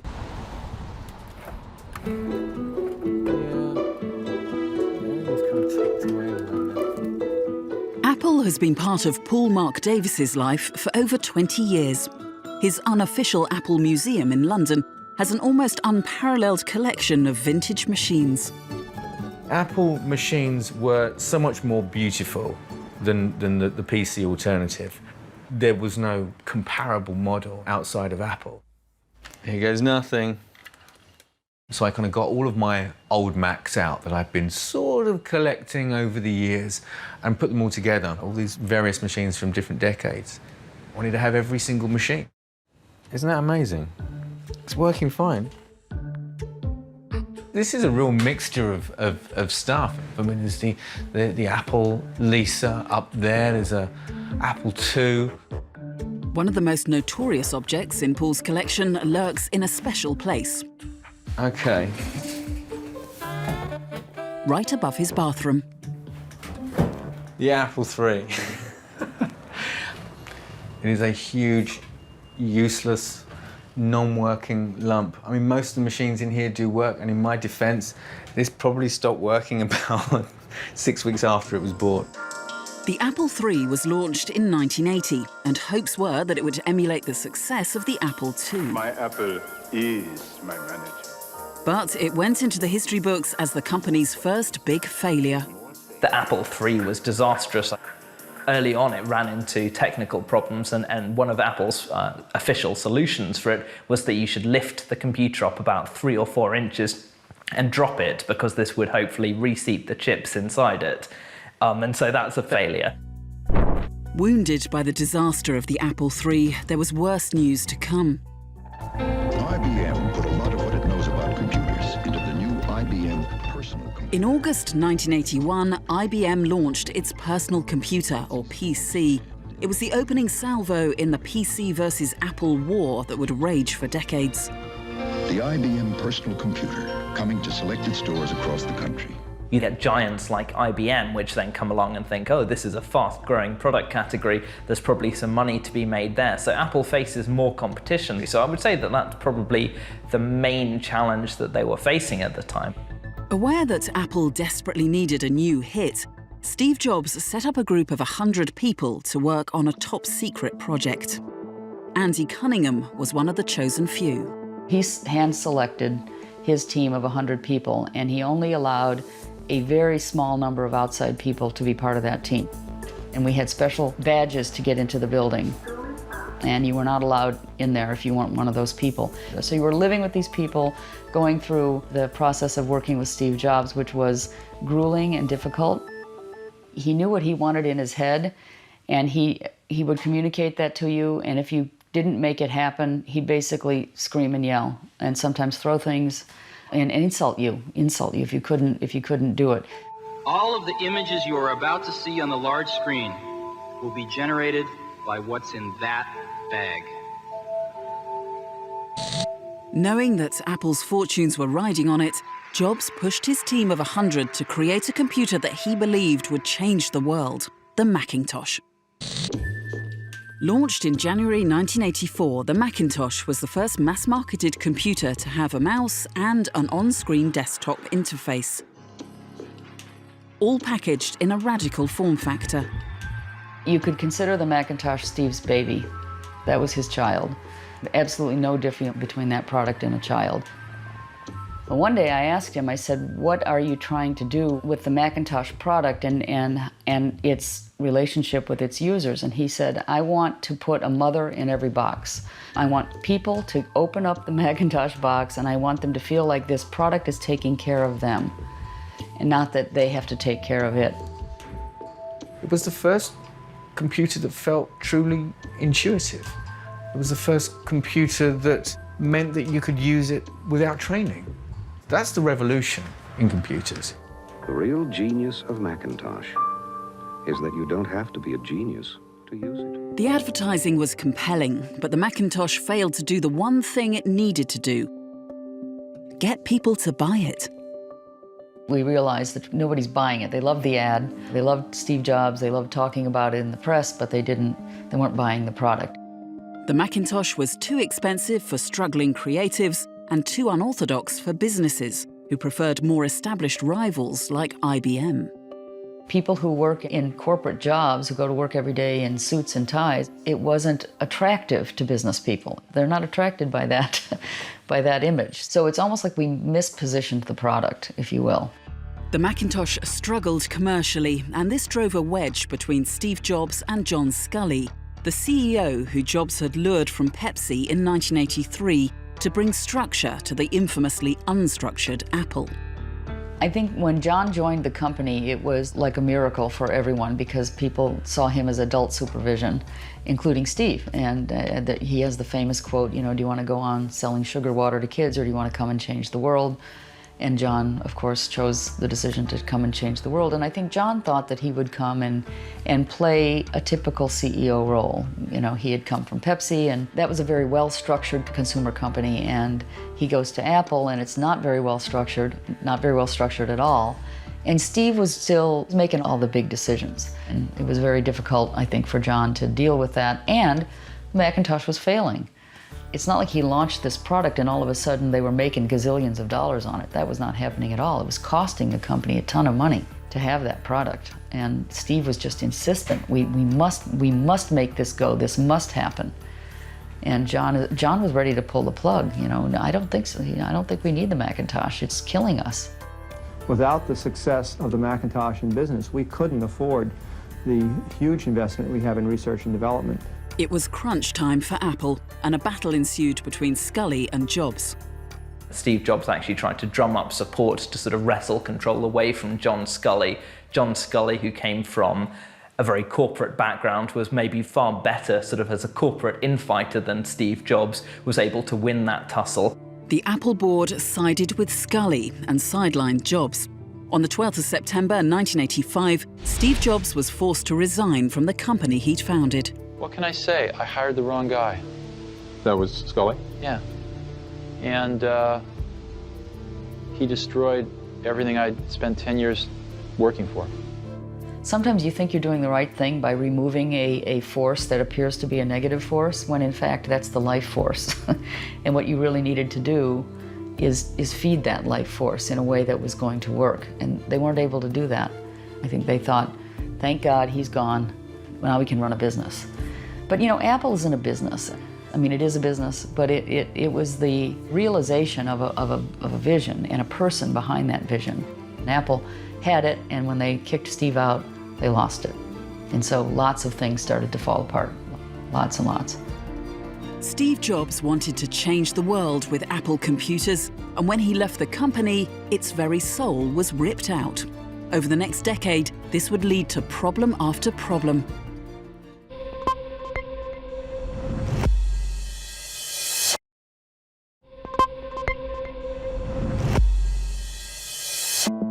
Apple had revolutionized the computer industry in the late 1970s. This is my apple. But nearly a decade of hit-and-miss products had left it commercially fragile. Steve Jobs' passion project, the Macintosh, had failed to turn Apple's fortunes around and caused divisions within the company. In 1985, Steve Jobs was ousted from the company he had co-founded. Everyone who was working for Apple would have realized at the time that Steve Jobs leaving the company was detrimental. To make things worse, that same year, Microsoft launched Windows, its own version of a graphical user interface that worked on IBM's personal computer or any computer with an Intel chip. When Microsoft comes along and starts taking some of what Apple's doing and applying it to the PC, and that's the point at which the balance tips away from Apple. With a wider range of hardware, software and prices, Intel computers running Windows software, the so-called Wintel sector, quickly overtook Apple's share of the market.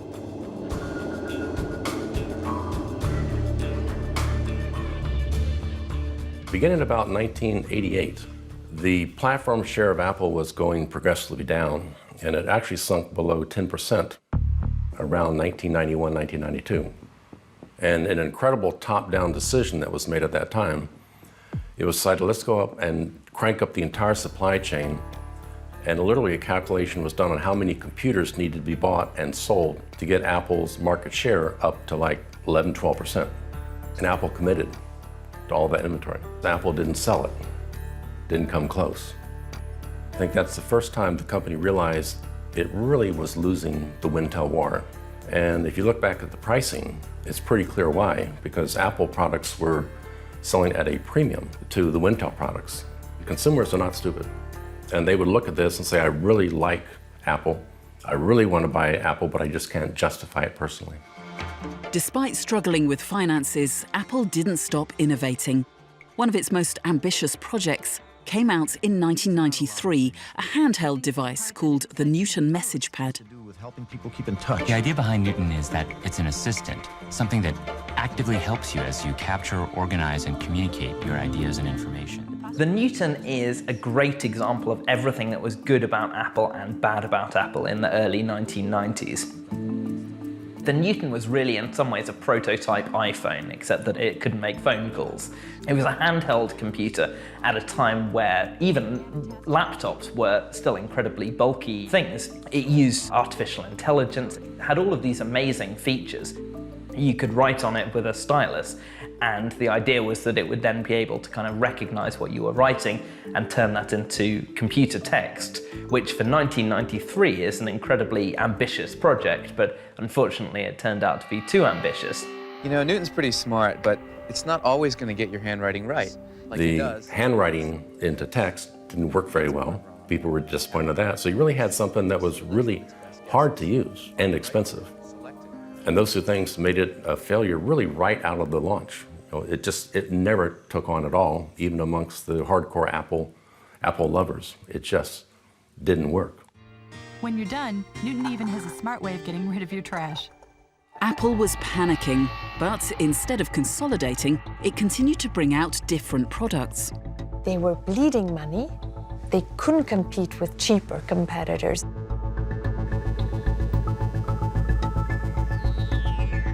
They were making too many products. They were trying to do high-end, middle, lower-end, a diversity of models to cater to all the consumers. And so they lost their focus. In 1993, the Apple board forced out CEO John Sculley, but two successive CEOs, Michael Spindler and Gil Amelio, couldn't stop the company from struggling as competitors launched fresh products that increasingly outperformed Apple's at lower prices. It was a company which was losing an enormous amount of money. It was still bringing in revenue, but it just wasn't making profit, so it was losing a huge amount of money each year. That was really kind of the nadir for Apple. That was when everything went wrong, and it's unclear of how close it came to bankruptcy, but some people say it was within 90 days of having to close shop. By the late 90s, Apple was on the brink of bankruptcy. it needed to do something drastic as quickly as possible. The return of co-founder Steve Jobs was seen by many as Apple's only hope. But the demanding pioneer was busy building a whole new empire. This morning, at its offices in Silicon Valley, California, the company is about to get a first look at its new trademark. After leaving Apple in 1985, Steve Jobs had started Next, a computer company aiming to create high-end hardware and software. Well, I've forgotten how much work it actually is to start a company. It's a lot of work.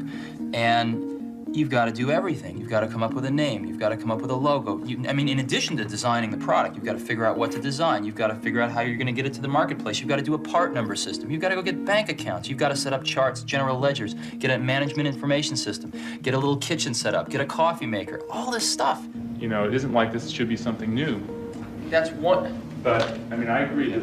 Let me back up a bit. So somebody's got to say, here's what we can do, and we can make it happen, and here's the level of thing we can ship in 16 months. And what I hear him saying is, forget it.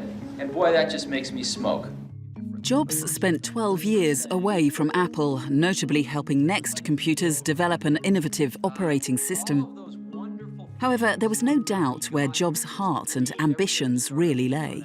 The first week or so that I worked with him at Next, it was so clear that he was out for Apple revenge, and also that he was going to go back to Apple because he had something to prove. At this point, he'd been thrown out of the company that he gave birth to. It's like your child throwing you out. And he was going to go back and make that company a success. Just how Steve Jobs would bring Apple back to life would revolutionize the computer industry and transform the way we live in the 21st century. The Apple brand has clearly suffered from neglect, and we need to bring it back.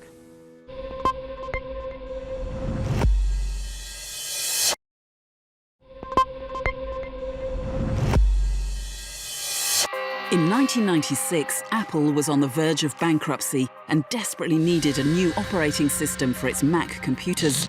So in December that year, CEO Gil Amelio bought Steve Jobs' Next firm for its software, bringing Apple's founder back into the company. Steve Jobs coming back to Apple, it was kind of a feel-good moment in the sense that, you know, here's one of the founders come back to the company that he started. But I don't think that anyone could have predicted at that point that, you know, just that act of Steve Jobs returning was going to be what was going to restore Apple to profitability. It took 7 months for Steve Jobs to convince the Apple board to fire CEO Gil Amelio. Pleased to announce today that I'm going to drop the interim title. At 42 years old, Jobs finally became the chief executive officer of Apple. Apple needed Steve Jobs as much as Steve Jobs needed Apple. It was his playground. And when he came in, for the first 30 months, he worked for $1 a year. He said, He said, I'll come and I want to fix this. The Apple brand has clearly suffered from neglect, and we need to bring it back. He spent that whole time while he was at Next learning how to be a really good CEO. And that's what changed. He understood how to make a company operate and how to run it. And those who worked with him after he came back to Apple have a very different idea of Steve than those of us who worked with him before. So it was very clear that he changed. I don't think he ever got nicer, but he changed. To save the company he loved, Steve Jobs needed to take immediate and often brutal decisions. When Steve Jobs came back, he fired a lot of people, which is probably not necessarily a good thing for morale, but was a good thing for Apple's bottom line.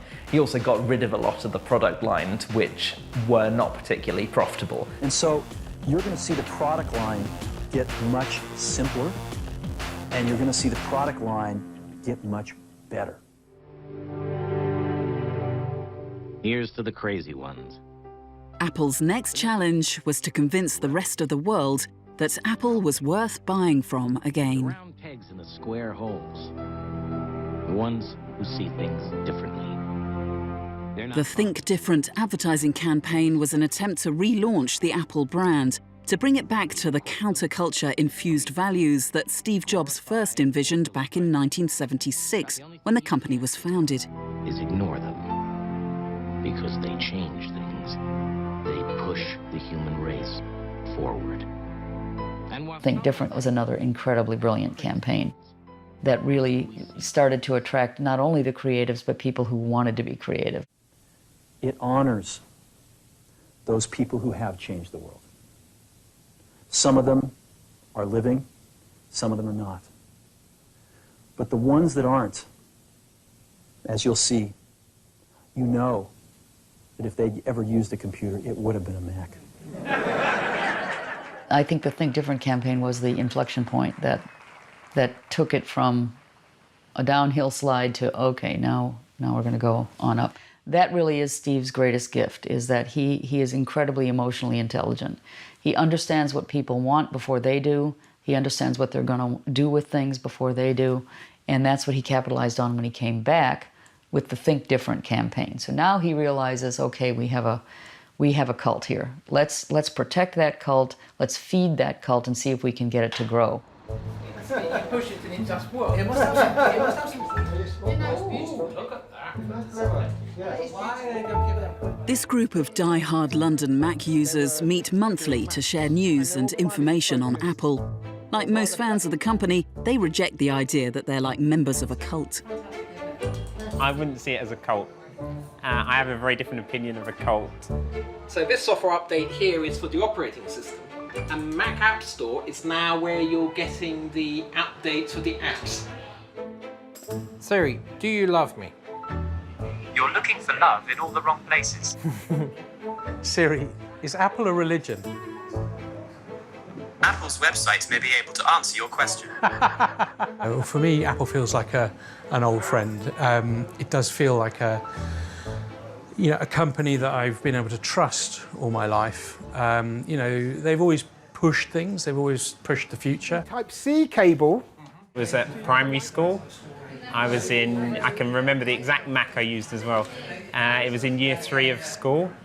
I remember just being able to draw on a computer screen was something completely different. The keyboard was brilliant. It was translucent. The mouse, if you moved it around, you had a multicolored ball, so you could tell if it was moving or not. They had spent so much effort to make you smile, compared to a beige box, which is boring. Apple's next product certainly put a smile on the faces of the fans and the company's accountants.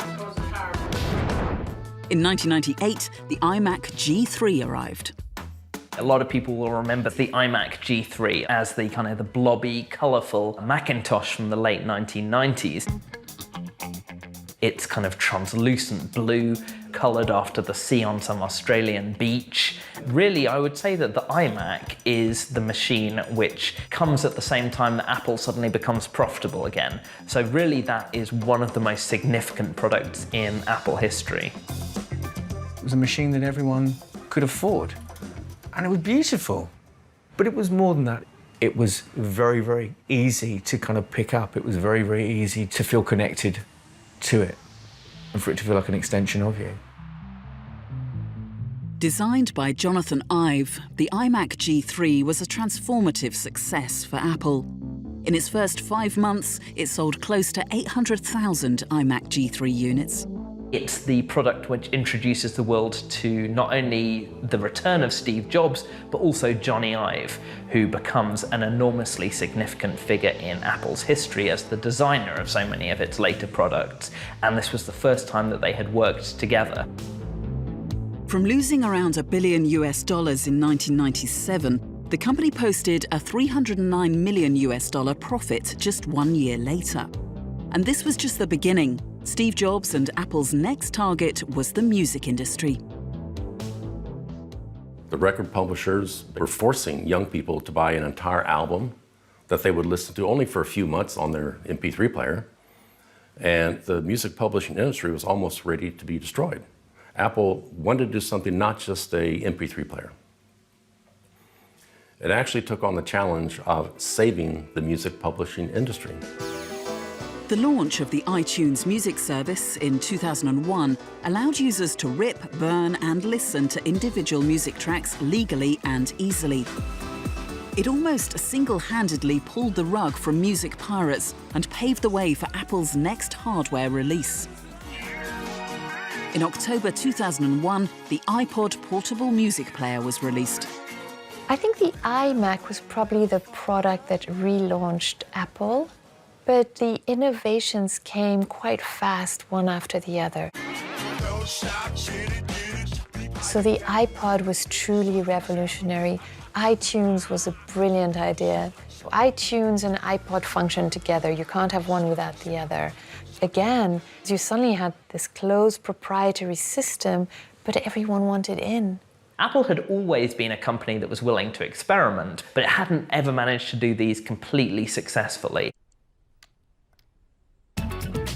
With the iPod, then suddenly it manages to take a very promising product, the MP3 player, and using some beautiful design, invented as this product that everyone wants.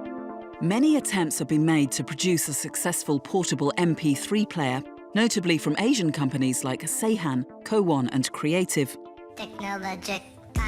But Apple's iPod, with its innovative design, backed by compelling marketing, came to dominate the market, becoming, by 2007, the fastest-selling digital music player of all time. It changed the entire music industry. Steve Jobs' next trick was to set the bar for all mobile technology. Today, we're introducing 3 revolutionary products of this class. An iPod, a phone, and an internet communicator. An iPod, a phone. Are you getting it? These are not 3 separate devices. This is one device. And we are calling it iPhone. So after a few years, the iPod, people start saying, well, as soon as someone invents a phone which is able to play music, that's going to decimate the iPod market. So Apple thinks that's fine, but we'll invent the phone. And that's when you get the iPhone. The iPhone spawned a whole breed of smartphone rivals. Manufacturers from Samsung to Sony entered the market, sparking a new war for the supremacy of the mobile phone industry. In July 2008, Apple launched the App Store with 500 apps for the iPhone. In its first weekend, 10 million apps were downloaded. Like the success of iTunes before it, this was a key moment in the commodification of digital content and paved the way for future Apple products. There are many companies that do one thing great, and that's all they ever do. So I think what the iPod iTunes, followed by the iPhone, made everybody realize Apple wasn't just a one-hit wonder.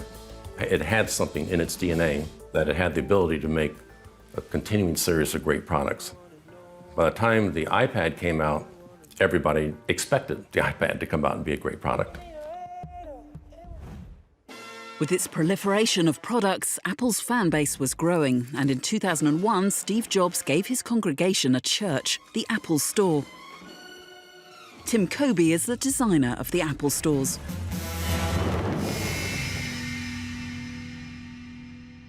People would see Apple advertising, they would see their products, and it would drive traffic to the resellers.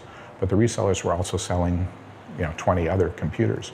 And so they were typically being countersold away from the product they came in for to a one where the retailer had a better margin or was able to convince them it was a more appropriate product. Okay, so this is our R&D area. Steve Jobs took a typically hands-on role in the design of the stores. The idea of Steve, criticizing the screw heads on these metal panels and the mock-ups and things that we went through were it was an extraordinary time. Steve really understood what the Apple brand was about. All of the qualities that we were putting into the retail store ultimately went through him as a filter that this was Apple brand qualities that were going into the space. He used design as a competitive tool. He used it as a way of creating compelling experience for people. And I think he probably used design in a much more sophisticated way than most companies do. The store is divided into 4 parts. The plans for the Apple stores received a lot of criticism from the industry. it was thought to be a huge risk to open a specific retail store just to sell Apple products. Is in this first 25% of the store. You can see the whole product line. People were saying it was going to be a big mistake, that they were risking millions of dollars on opening an Apple store. But ultimately, the real risk was probably listening to those pundits, listening to those people who were saying it was risky. Within 3 years of the first Apple store opening in 2001, Apple became the fastest retailer in history to reach $1 billion in sales. And there are now over 500 stores across the globe. They've really grown their network of Apple stores in China enormously over the last few years. They opened a store in Singapore last year, and they're pushing to open Apple stores in India as well. So they've certainly made nods to embracing that market.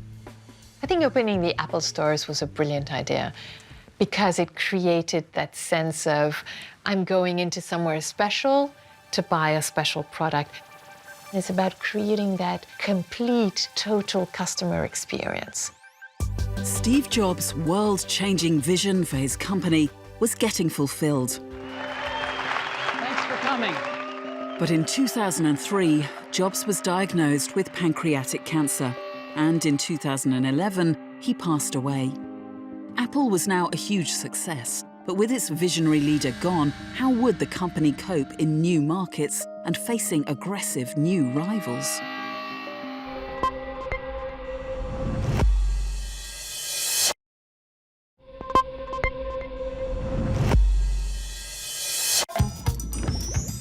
In 2011, Apple became the world's most valuable publicly traded company. I love it.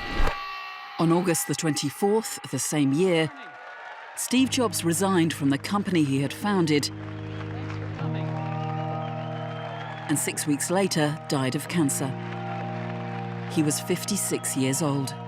So thank you very much to our extended families out there. I was devastated. I felt that I'd lost a close friend. Never met the man, never seen him in person, only ever kind of watched him from afar. But it was a real sense of loss, He made design cool. He inspired people to like computing. The quote from Blade Runner, that the light that burns twice as bright lasts half as long. And that was Steve Jobs. When Steve Jobs died, there's absolutely no doubt that it affected Apple in the sense that suddenly the company was robbed of its visionary leader. People thought that Apple would suddenly crumble without this visionary figurehead behind it. Apple had struggled once before without Steve Jobs, but this time Jobs had groomed someone to replace him, Tim Cook. Tim Cook is not the same kind of leader that Steve Jobs was. He's not necessarily a visionary leader, but he's a great, great business strategist. And to give some sense of how successful Apple has been since Steve Jobs died, when Steve Jobs died, Apple's market cap was about $347 billion. Today, it's over $900 billion, and it's on its way this year to potentially becoming the world's first trillion-dollar company in history. I love Apple. I consider it the privilege of a lifetime to have worked here for almost 14 years, and I am very excited about this new role. Under Tim Cook, Apple has grown globally, significantly exploiting the rising power of the Asian consumer. 其他的品牌好像没有使用过，智能手机使用第一步就是苹果吧。iPhone， 所有的 iPhone， 各种型号的，我每年换一个。Apple is one of those real amazing success stories for China. 2010, 2011, they arrive and they all start buying smartphones. Prior to that, they were not really a major force in the world, Chinese consumers. And Apple comes in at the right time, smartphones growing very rapidly. One of the things that we've seen in the last few years has been an enormous sort of growing impact and importance to markets like, for example, China and India, sort of developing markets. And these are ones which Apple has been very, very quick to embrace.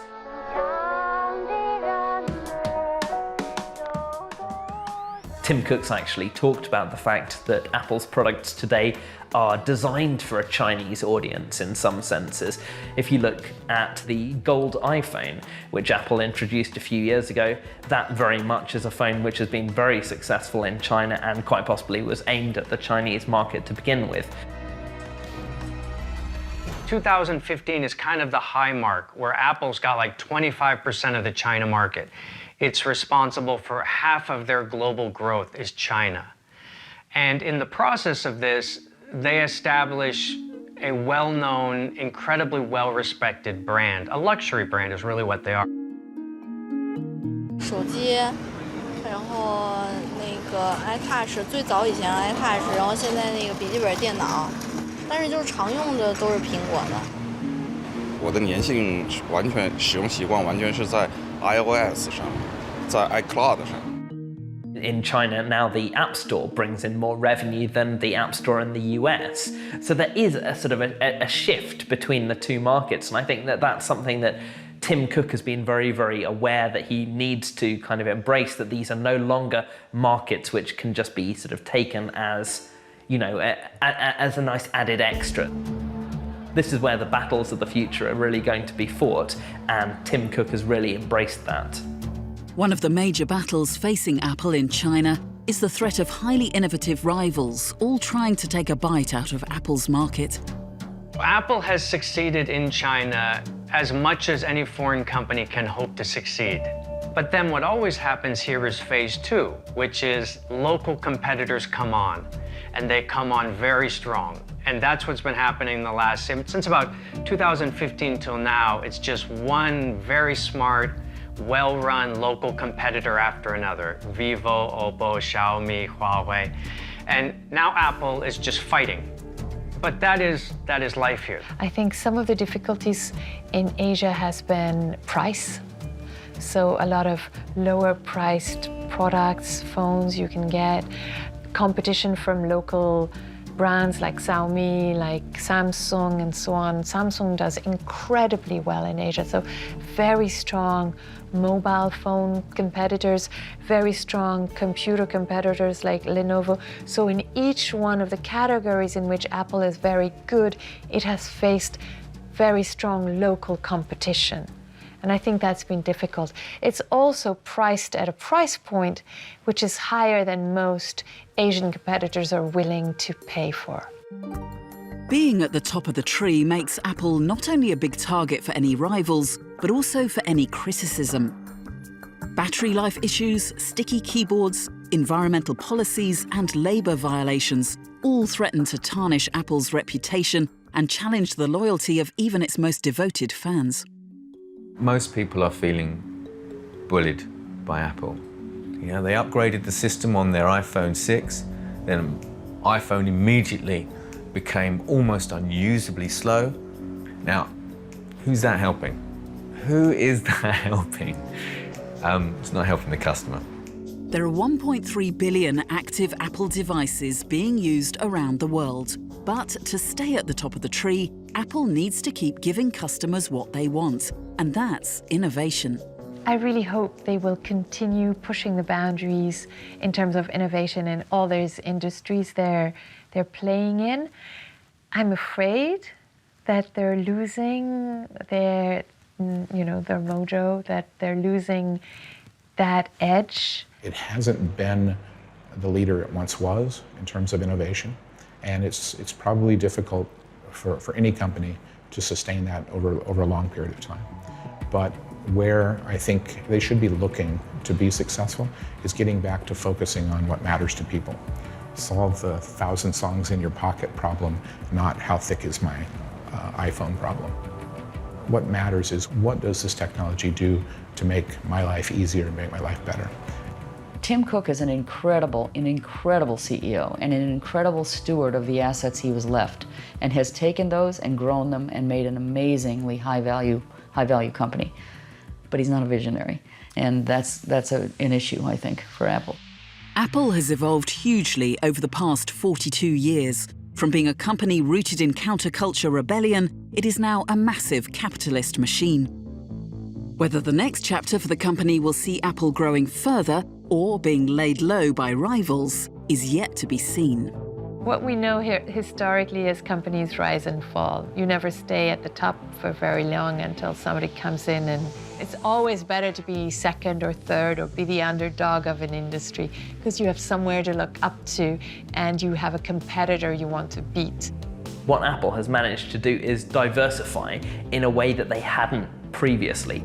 Today, the Apple stock price is less reflective of one product than at any point in the company's history. So even though the iPhone is still, by a wide margin, Apple's biggest seller, Apple's services industry, for example, is enormous. It now represents around 30% of Apple's revenue. That's things like Apple Music, which now has about 50 million worldwide subscribers, iCloud, other services like this. So in some ways, Apple has continued to put out sort of hit products, but not necessarily in the way that they did under Steve Jobs. I actually think that despite the fact that at some point logic dictates that Apple will fall, I think Apple is looking more secure and stable than at any point in its history.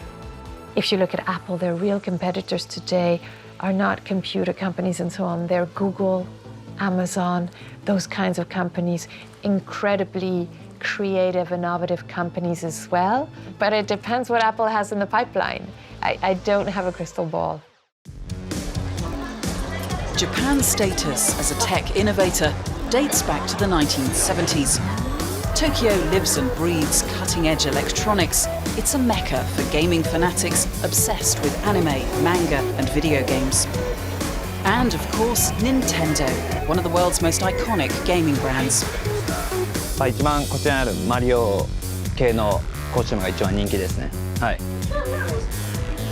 The games and characters were designed to appeal primarily to children, but they found quite a few adult fans as well. A lot of children were like, Mario, and they just waved at us and we waved back. I grew up playing this game, so it's fun to be in the outfit and doing it in real life. What is it about these characters that inspire such devotion? I think this is what everyone thought they could do when they were kids, you know, so this is only a chance to live it up. Mario and Luigi are iconic, from video games to movies, to toys and memorabilia and everything. And then there are the hardcore Nintendo fans. で、今まで、お金、そうですね、家が田舎であれば1軒建つんじゃないかなっていうぐらいはこの2、30年で使ったのかなとは思います。Isao Yamazaki is a Nintendo collector and author. He has amassed a massive collection of close to 7,000 Nintendo products. ただファミコンがやっぱり他社に比べて、画面もすごく綺麗でゲームも面白くて、特にこのコントローラーですね。これが当時は他のゲーム機ってジョイスティックだったんですけど、これは十字ボタン、十字の形したボタンなんですけど、結構これがやっぱ操作しやすい、すごく家庭用ですごくですね夢中になって。One of Isao's prized possessions is the original game console that went on to become the Nintendo Entertainment System, more commonly known as the NES. 任天堂のゲームっていろんな他社ゲームを出してるメーカーって多いんですけど、任天堂のゲームって格段にやっぱ面白さが違うんですね。やっぱおもちゃメーカーなんで遊び心が、ここにイジェクトボタンっていうのがあるんですけど、ここをガチャッとやることでポンってゲーム出てくるんですね。カセットがポンっていう風に。Released in 1983, the NES was Nintendo's breakthrough product, selling 2 million units within a year of its release and catapulting the company into pole position. From Nintendo, now you're playing with power. 私はちょうどですね、子供の頃にファミコンに触れているので、まず任天堂のゲームソフトとかゲーム機が大好きだったんですね。でそれで育ってきて、もちろんソニーのプレイステーションっていうものも出てきてたんですけど、その任天堂のゲーム機に関するフィロソフィー、哲学がすごく好きで、ぜひ僕も任天堂に入ってその任天堂の哲学に合ったゲームを作りたいなと、当時思って、それで入社を決意した。Motoi Okamoto became a game designer and later game director at Nintendo. 任天堂のフィロソフィーはですね、非常に分かりやすく言うならば、5歳から95歳まで幅広い人がゲームを楽しめるっていうことを、幅広いユーザー、いわゆるすごくゲームが大好きなハードコアゲーマーの人だけではなく、お父さんもお母さんも子供も大人もおじいちゃんもおばあちゃんもゲームを楽しめる。ファミリーコンピュータの楽しいカセット情報。シングルス、ダブルスの本 The 格テニ NES スを was the breakthrough product that gained the company global コントローラ recognition. ーをオーガンズアレイ。全て新陳代謝が激しい、一つのものがずっと何年も生き残るっていうのはなかったんですね。ファミコンっていうのは本当に特別におもちゃの中でも毎年のようにゲームが新しく出てきてヒットヒットヒットでこんなにホームランを連続して打った玩具っていうのはかつてないんですね。ゲーム市場を築いたってことです。スーパーマリオブラザーズ。 So what are the origins of this video game giant that's become synonymous with computer gaming? Nintendo's history goes back more than 100 years. The company started out making high-quality Hanafuda cards, similar to Western playing cards. It enjoyed a long run as the dominant player in the industry. But by 1965, the playing cards industry had become too old-fashioned for the swinging 60s. Nintendo had to diversify or go under. The company moved into a wide range of business ventures, from running a hotel chain to a taxi company and even a vacuum cleaning business. All these ventures failed miserably. Until Nintendo stumbled into the world of video games, thanks to one man's genius, toy designer Yokoi Gunpei. Yokoi Gunpei joined Nintendo in 1965 to run the assembly line machines manufacturing Hanafuda cards. And in his spare time, Yokoi made a toy extending arm, which caught the eye of the management at Nintendo.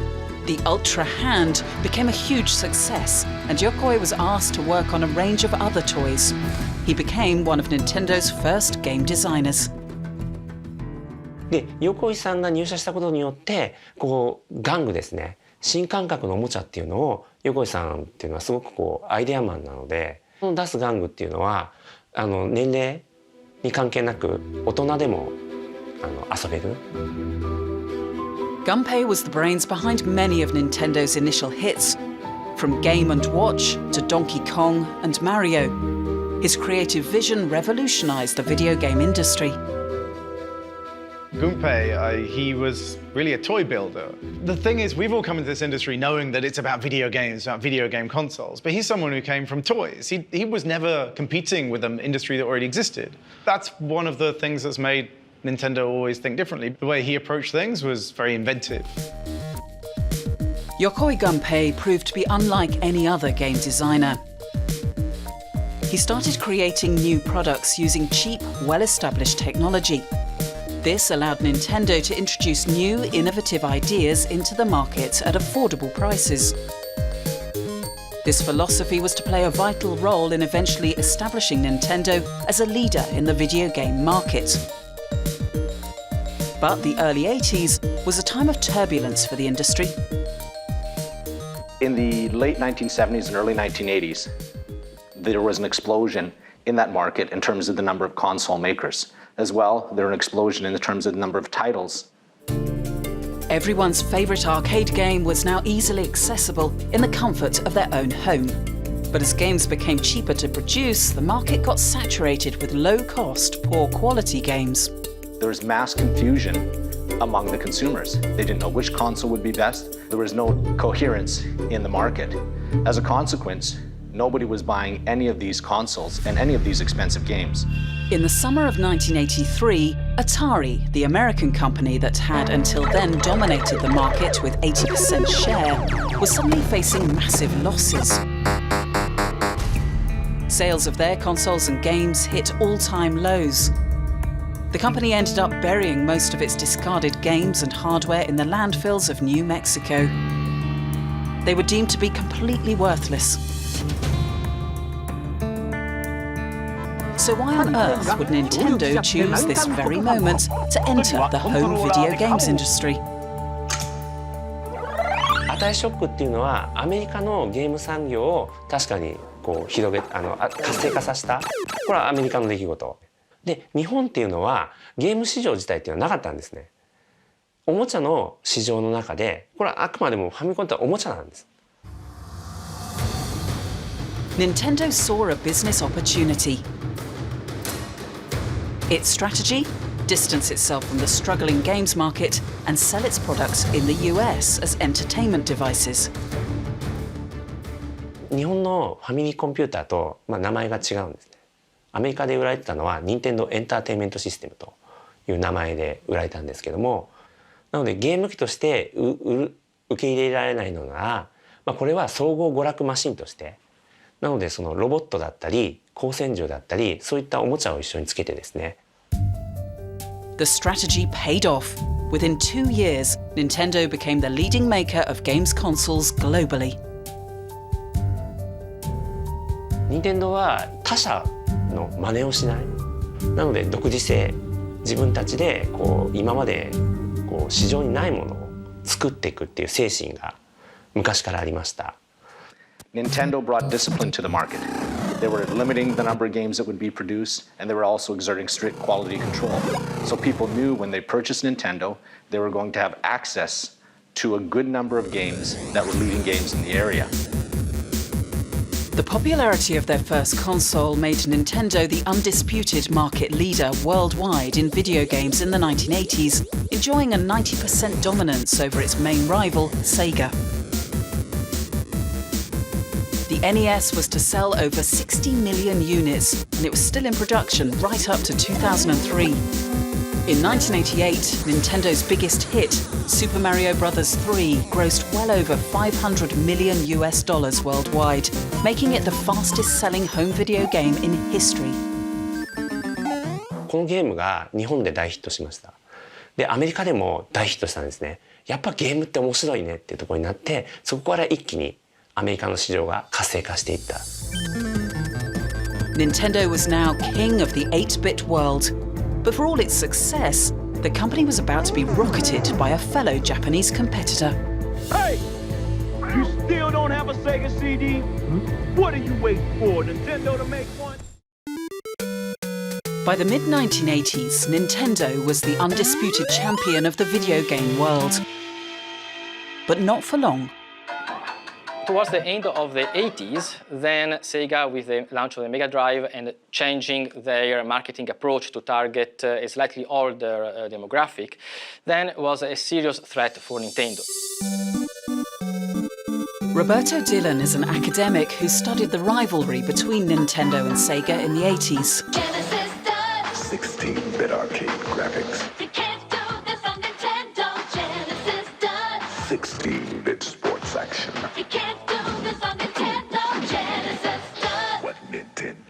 There were ads aired on TV which were very aggressive in a way, to compare the performance of the Sega Mega Drive with, especially with the Nintendo NES. Nintendo's gaming console began to look outdated. It was also technically inferior to the 16-bit Sega Genesis. Nintendo didn't do well against Sega's relentlessly aggressive marketing strategy. It could only watch as its market share plunged from 90% to an all-time low of 35%. James Barnard is a games developer who runs his own studio in Singapore. He grew up playing both Sega's Mega Drive as well as the updated Super Nintendo Entertainment System, or SNES. It was very interesting in England watching how that battle played out, because all the cool kids wanted the Mega Drive. It was hip, it had Sonic on, and the adverts were like people rapping and cool kids with baseball caps. And whereas the SNES seemed kind of old, it was not like Mario, slow and not very cool. Hey! You still don't have a Sega CD? What are you waiting for, Nintendo to make one? Sega's aggressive campaign aimed to make Nintendo's prize console look outdated and childish. But one game kept James hooked on the Super Nintendo. In general, the game that I ended up playing the most was Mario. I think now you see more clear-cut winners and losers in the industry, but with that era, it felt like it was always very neck and neck. Nintendo did regain some of their market share with the Super Nintendo, but new players were entering the industry. どんどんテレビゲームが新しくなってリッチになっていって表現もで開発期間も長くなるしで遊び方も複雑になっていくでゲームの質がその表現が豊かになったにもかかわらずゲームの面白さに直結したわけではなかったんです。Nintendo's next move could be make or break. Electronic giant Sony was riding high on the startling success of a portable tape player they called the Walkman. Now they were ready to go after Nintendo's core customers. They did just that with the Sony PlayStation. Sega quickly followed suit with their 32-bit Sega Saturn, which had some degree of success. The ultimate fighting game only on Sega Saturn. Nintendo had to respond. なので全く考え方を変えて本来のそのゲーム自体の面白さその見た目の良さではなくてゲーム本来の面白さで勝負しようとしてこういった全くなんていうのかな今までの市場にない新しいものを出した。Nintendo opted to stick to its familiar cartridge system, but they did have one big idea. Virtual Boy presents more challenges inside the third dimension. Mario's Tennis, Tunnel Boxer, Red Alarm, Galactic Pinball. Virtual Boy, a 3D game for a 3D world. Wanna play? They launched the world's first virtual reality game console, the Virtual Boy. Luthi is a Singaporean games collector who has a passion for vintage games. I have these few collections. These are called the Panorama handheld game. I find it unique and different. Luthi owns possibly the only Virtual Boy still in playable condition in Singapore. He's brought it down to Play Nation, a gaming cafe to let gamers have a go on the retro gaming machine. This is too weird. It took a bit of getting used to. I couldn't hit even a single ball. It's kind of simple. It's kind of repetitive. I think the graphics is not good enough and the function is too little. And my eyes were sweating really because the thing also is very hot inside. The Virtual Boy was a drastic change in direction for Nintendo. The company had either gone completely mad, or it deemed the future of video gaming to be crude red graphics, those likely to induce headaches, as it was reviewed at the time. It was a very clunky kind of device. Games were very primitive and only in black and red. And it was really nowhere close to the kind of virtual reality headset that are getting popular nowadays. So it was a very, very smart idea, but it failed very badly. Nintendo had stuck to its philosophy of being an innovative company that doesn't imitate.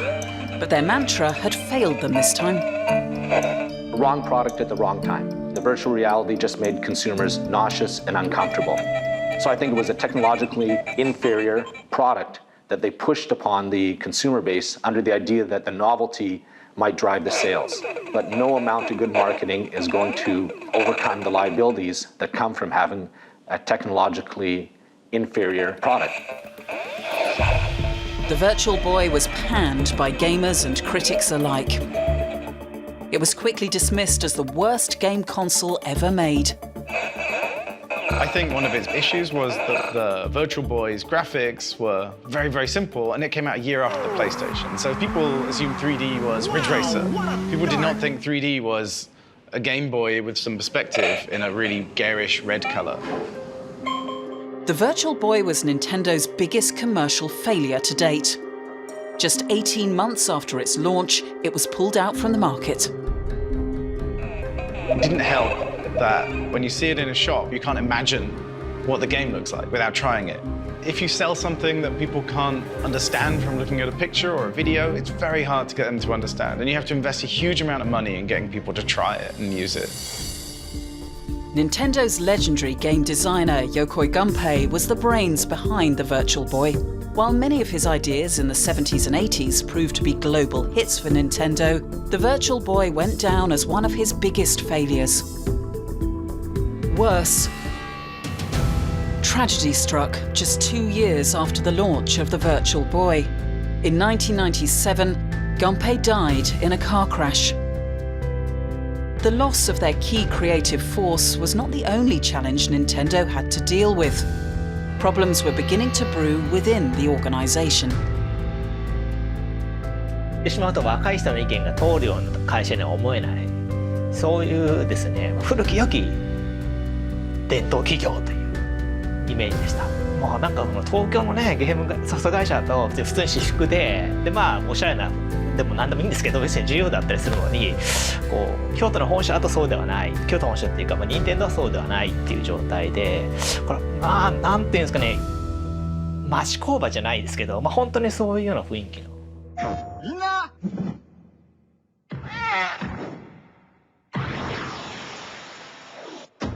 デュアルショック新価格サウンドスコープ新型できました。ご褒美にプレイステーション。これはソニーとかですね、その当時はまだマイクロソフトは参入してなかったんですけど、その 1,2 年後に参入してくるんですけど、そういうかっこいいですね。でかい会社と戦うのはこれすごい大変な印象を受けるような、そういう状態でした、入社した時は。Their competitors were quickly evolving to entice gamers, and the team at Nintendo was stretched to their limits. こう作ってる側もこう疲弊するんですよ。これずっと忙しいじゃんみたいな。俺はこのソフト作ってるはずだったのに、なんか応援で呼ばれて別のチームで一生懸命手伝いで作ったら、なんで開発が進んでないのって怒られるみたいな。いやそれだって応援で人いなかったじゃんみたいな。まあちょっと内部のクリエイターとしてはフラストレーションたまるし、おそらくコアなファンからしても、ちょっとどうしちゃったのっていう。2001年から2003年ぐらいまでの3年間ぐらい続いたんですね。Hiroshi Yamauchi had been the president of Nintendo for 53 years. His big business idea was to split the R&D teams and make them compete with one another. This strategy led to the success of the NES, as well as massive hits like Super Mario, Donkey Kong, and The Legend of Zelda. But in the modern working economy, his management style started to look outdated. ゲームソフトを作る人も増えて、産業として複雑になってきたときに、その商売うまさとか、あるいはやっぱり使われるテクノロジーが上がってくるとですね、そういうそのなんていうんですかね、一人のワンマン社長がこう部下にですね、こうお前に任せたみたいなノリだけだとですね、なかなかちょっと太刀打ちできなくなってきたという。Sony and Microsoft were now leading the pack in terms of innovation, stamping their dominance with each new generation of gaming consoles. I mean, The Rock doesn't impress easily, Bill, you know that, but I'm pretty damn impressed with what we're seeing here today. Microsoft and Sony are much more formidable and scary as competitors than Sega. Nintendo now face companies who had the financial resources as well as the technical resources to develop products that were at least as good and in many instances superior to Nintendo. Nintendo had lost its way as its rivals accelerated ahead. Would it be left for dead? In the early 2000s, Nintendo found itself in unfamiliar territory. Sega, Nintendo's longtime rival, exited the console war when it could not keep up with the technological advancements of its competitors. The market was now dominated by Sony's PlayStation. For the first time, Nintendo fell to third place, trailing behind Sony and Microsoft in annual sales. This is PlayStation 3. This was the new generation of video gaming with cutting-edge technological advancements, from hard drives to Blu-ray and DVD players, as well as 3D graphics and multiplayer internet connections. But Nintendo still had one card to play. there was a new opportunity for Nintendo, which was really to strike back with an hardware which, despite being much less powerful than the Sony PlayStation 3, managed to captivate players in other ways. After their recent failures, the design team was under intense pressure. Their new console, the Wii, had to succeed. 面白いって分かってても、そうは言ってもやっぱり映画でもね、やっぱ派手な方がいいみたいな話ってあるじゃないですか。そういう不安はね、やっぱり発売する直前まではね、やっぱりみんな、大なり小なり抱えてたと思います、実際のところ。Led by Shigeru Miyamoto, a long-time apprentice under Yokoi Gunpei, the creative team at Nintendo had taken a huge gamble. Instead of focusing on the latest technology and hardware, they spent 4 years researching interactive gameplay. In 2005, Nintendo was ready to announce their latest console at E3, the Electronic Entertainment Expo, where the latest games and consoles are showcased to industry peers. This is a Nintendo Revolution prototype. Revolution is by far the smallest console we've ever manufactured. The codename then was Revolution, but now everyone knows it as the Wii. All the features in the prototype were presented at the 2005 showcase, but one vital piece of information was withheld. で、本体だけ、ディスクエル本体だけ発表して、ごまかしたんですよ。まだコントローラーはシークレットだよ。で、その間に新しいコントローラー試行錯誤して。The market pressure to innovate had forced Nintendo to launch its new console without having figured out how its controller would work. ちょうどそのカンファレンスをでは隠すって決めて、そのカンファレンスが終わった頃にようやくこう片手で振るものが第1号のコントローラーができていて、粘ってシークレットでしてまだ試行錯誤をギリギリまで続けていた時にちょうどようやく片手ってところに行ってでカードで振って。 Welcome to the next leap in gaming, where playing is no longer just about looks, it's about the feel. ギリギリまで本当に粘ったってのがね、すごく良かった。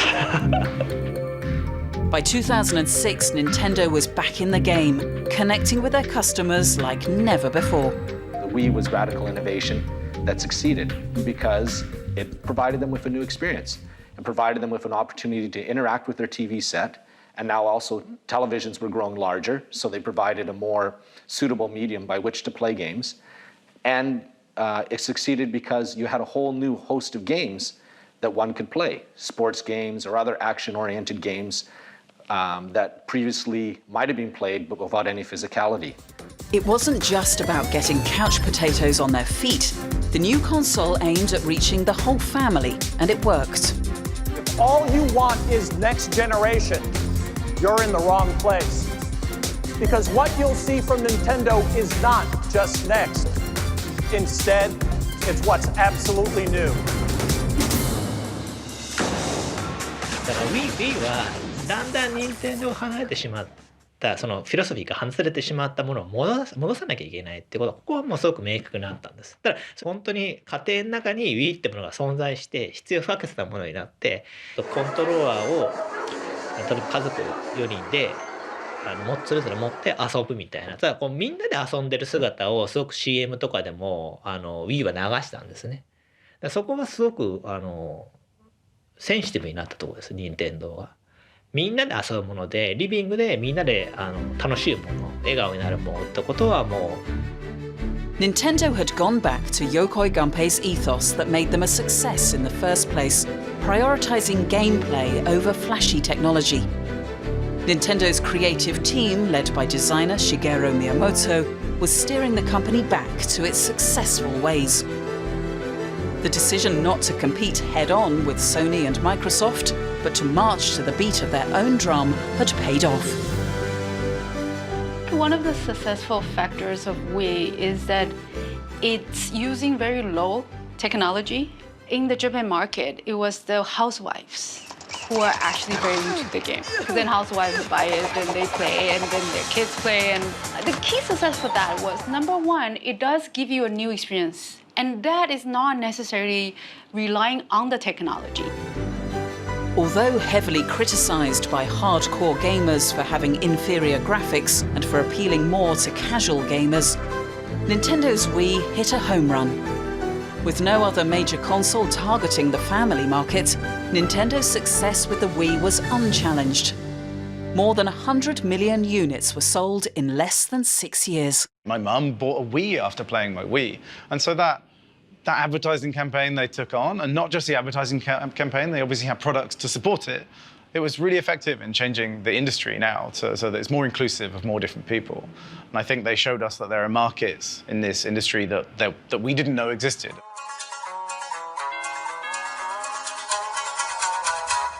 We would like to play. The Nintendo Wii was the shot in the arm that the company needed. Now there was a truly innovative and exciting platform for people to play their favourite Super Mario and Donkey Kong games on. With the Wii, games were played through motion control. I think if you look at motion control, Nintendo set out to make something new, and people were waving their Wiimotes. Then all the other platform holders tried to copy them. The Wii was a bold innovation that revolutionised the industry with interactive gameplay. It took both Microsoft and Sony almost 5 years to come up with a similar product to rival Nintendo's dominance. And in this cutthroat business, once they did, Nintendo's market share began to slide again. Their new tablet for gaming, called the Wii U, did not help.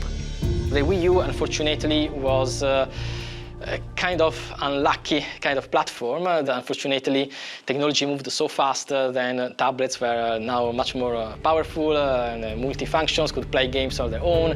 Nintendo was really left behind. Technological changes had left Nintendo knocked for six again. Could it pick itself up one more time?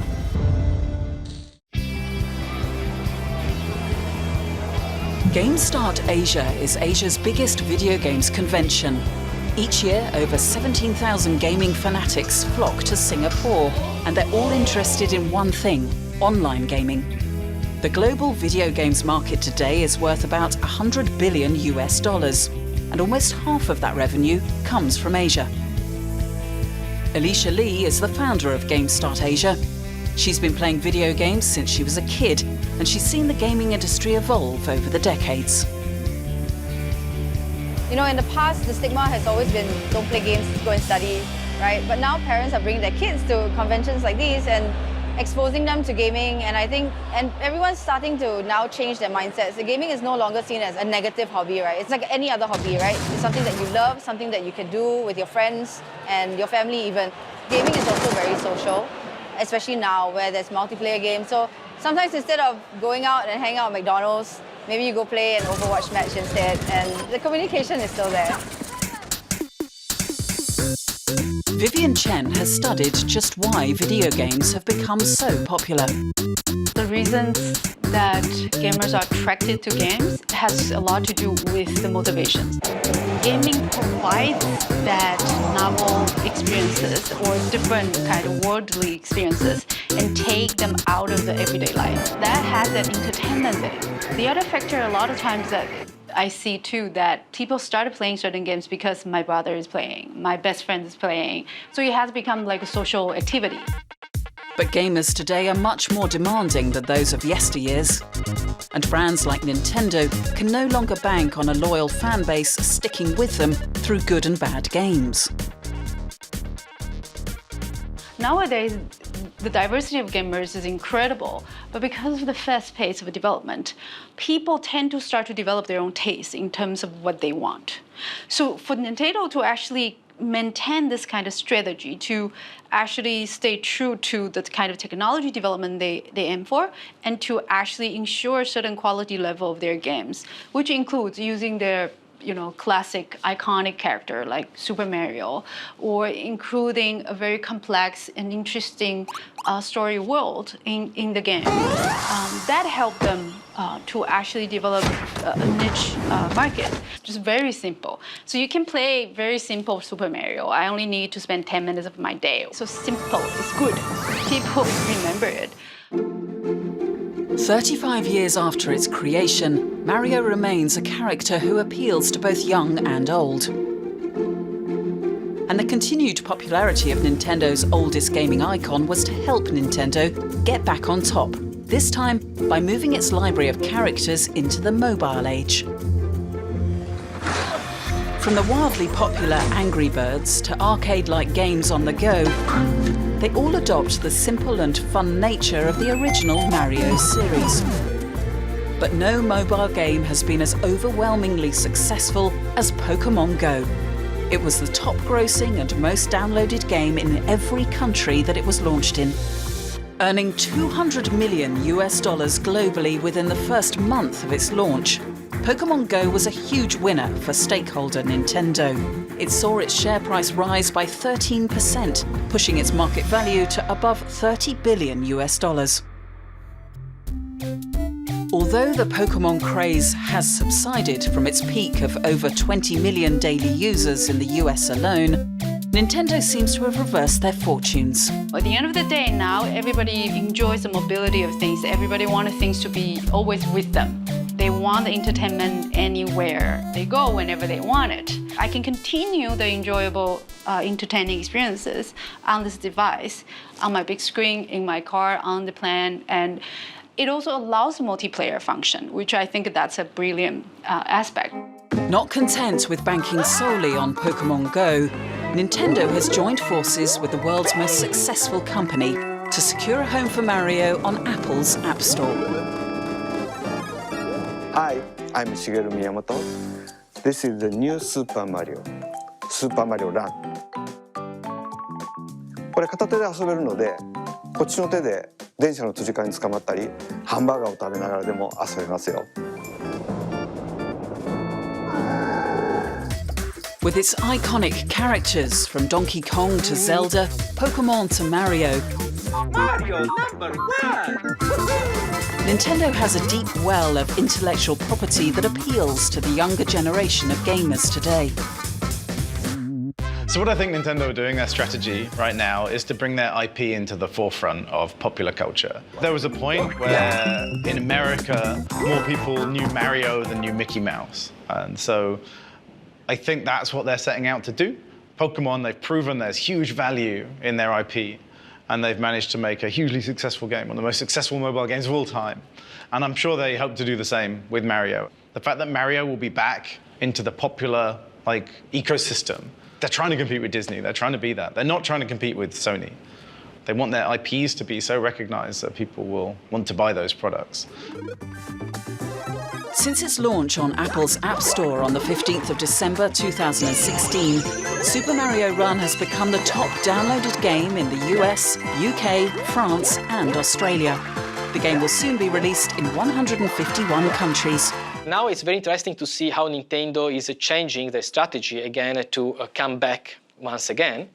There was the huge success of Pokémon Go, there the launch on iOS of Super Mario Run. So that is going to be very interesting how the mobile audience reacts to the most important IP that Nintendo owns. So expect it to be a huge success.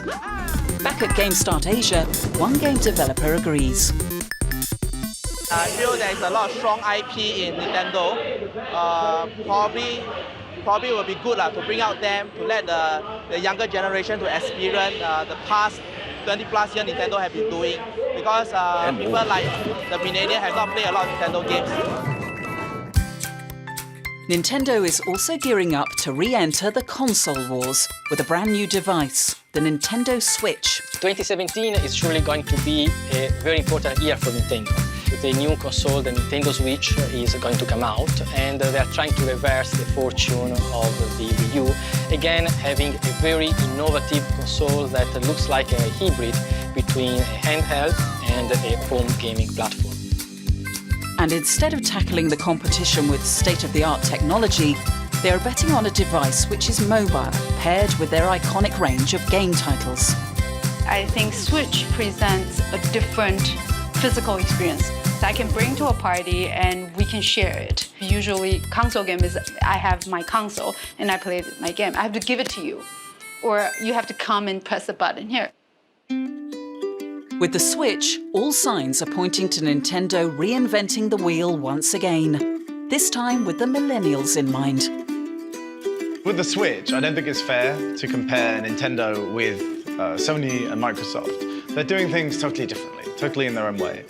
One of the things I think that's really unique about their value proposition is that they're not trying to target people with a television. A lot of people that are younger don't have TVs anymore. They'll buy a laptop and they play games on a laptop and they see consoles as an expensive extra. They watch movies on the laptop. Why do they need a TV in their room? So the great thing about Switch is you don't need a TV. And I think they've really latched onto something there that people like Sony and Microsoft have forgotten. However, it might take more than just a new console to make Nintendo the dominant force it once was. The modern gamer of today is extremely finicky and they have little loyalty. They have no need for loyalty because they pay little money. Maybe buy an in-game app is what, $1, $5? Many of them are free. And switching costs are next to nothing because they're all made for the same operating system. Nintendo is operating in this market where consumer choice is massive. This is almost perfect competition, unlike the oligopolistic competition Nintendo had earlier, where it was just facing two competitors. In perfect competition, earnings will go down to a very, very low rate, even for successful games, because people will only pay for what they value. Nintendo has learnt the hard way that it needs to stay steps ahead of its competitors. The company is researching virtual reality and augmented reality for their future hardware. The failure of Virtual Boy has already highlighted the challenges of marketing a console that needs to be experienced firsthand. The cost of VR is still prohibitive, but like most forms of technology, it will eventually become more affordable. 2016 is a seminal moment in virtual reality. The time has finally come for everyone to enjoy VR in their own homes. The next step change for gamers and developers must deliver high-fidelity VR.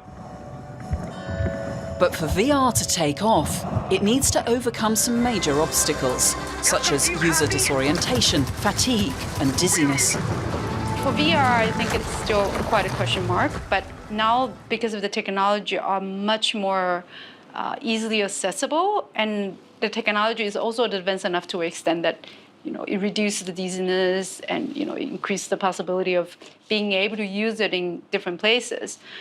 If, for instance, my TV has virtual reality and this has virtual reality, then it will be more likely to become popular, which is why mobile gaming become popular, because I could do everything on my phone. Same thing with AR and VR. I think if we're seeing more and if it's integrated a bit more in our other daily experiences, then I think it will take off quite fast. Besides virtual reality, Nintendo is exploring other ways to diversify their business. Like a theme park. The company is in talks with Universal Studios to open themed attractions. I think it might work because I think that it's part of the Japanese culture where people tend to create fantasy, but also try to role play and merge that fantasy world and the real world, which is why you see cosplay in Japan and these, Mario Kart going around. Judging by the popularity of Mario Kart rides in Tokyo, where both locals and tourists don costumes as they joyride around the capital, the future of Nintendo may indeed be capitalizing on its iconic characters. There's been speculation of Nintendo franchising its much-loved characters for the big screen. I believe this should be the ultimate destination for Nintendo. It should be acquired. And maybe then they can revive some of this engine that generates these unique characters. But will the company choose to cash in on their icons, or will they stick to their philosophy of bucking the trends and focusing on the quality of their game consoles? I think the company still have a very good potential to survive in the gaming industry. There is a lot of the cultural background that is helping them. There is the public memory that's helping them. And they are also very good at developing their own technology. In any case, Nintendo is such a big company that is also too big to fail. So even if they had a few years where the earnings are not good and they start losing money, they have enough wealth to withstand the storm and go through it and then stand up again in a few years.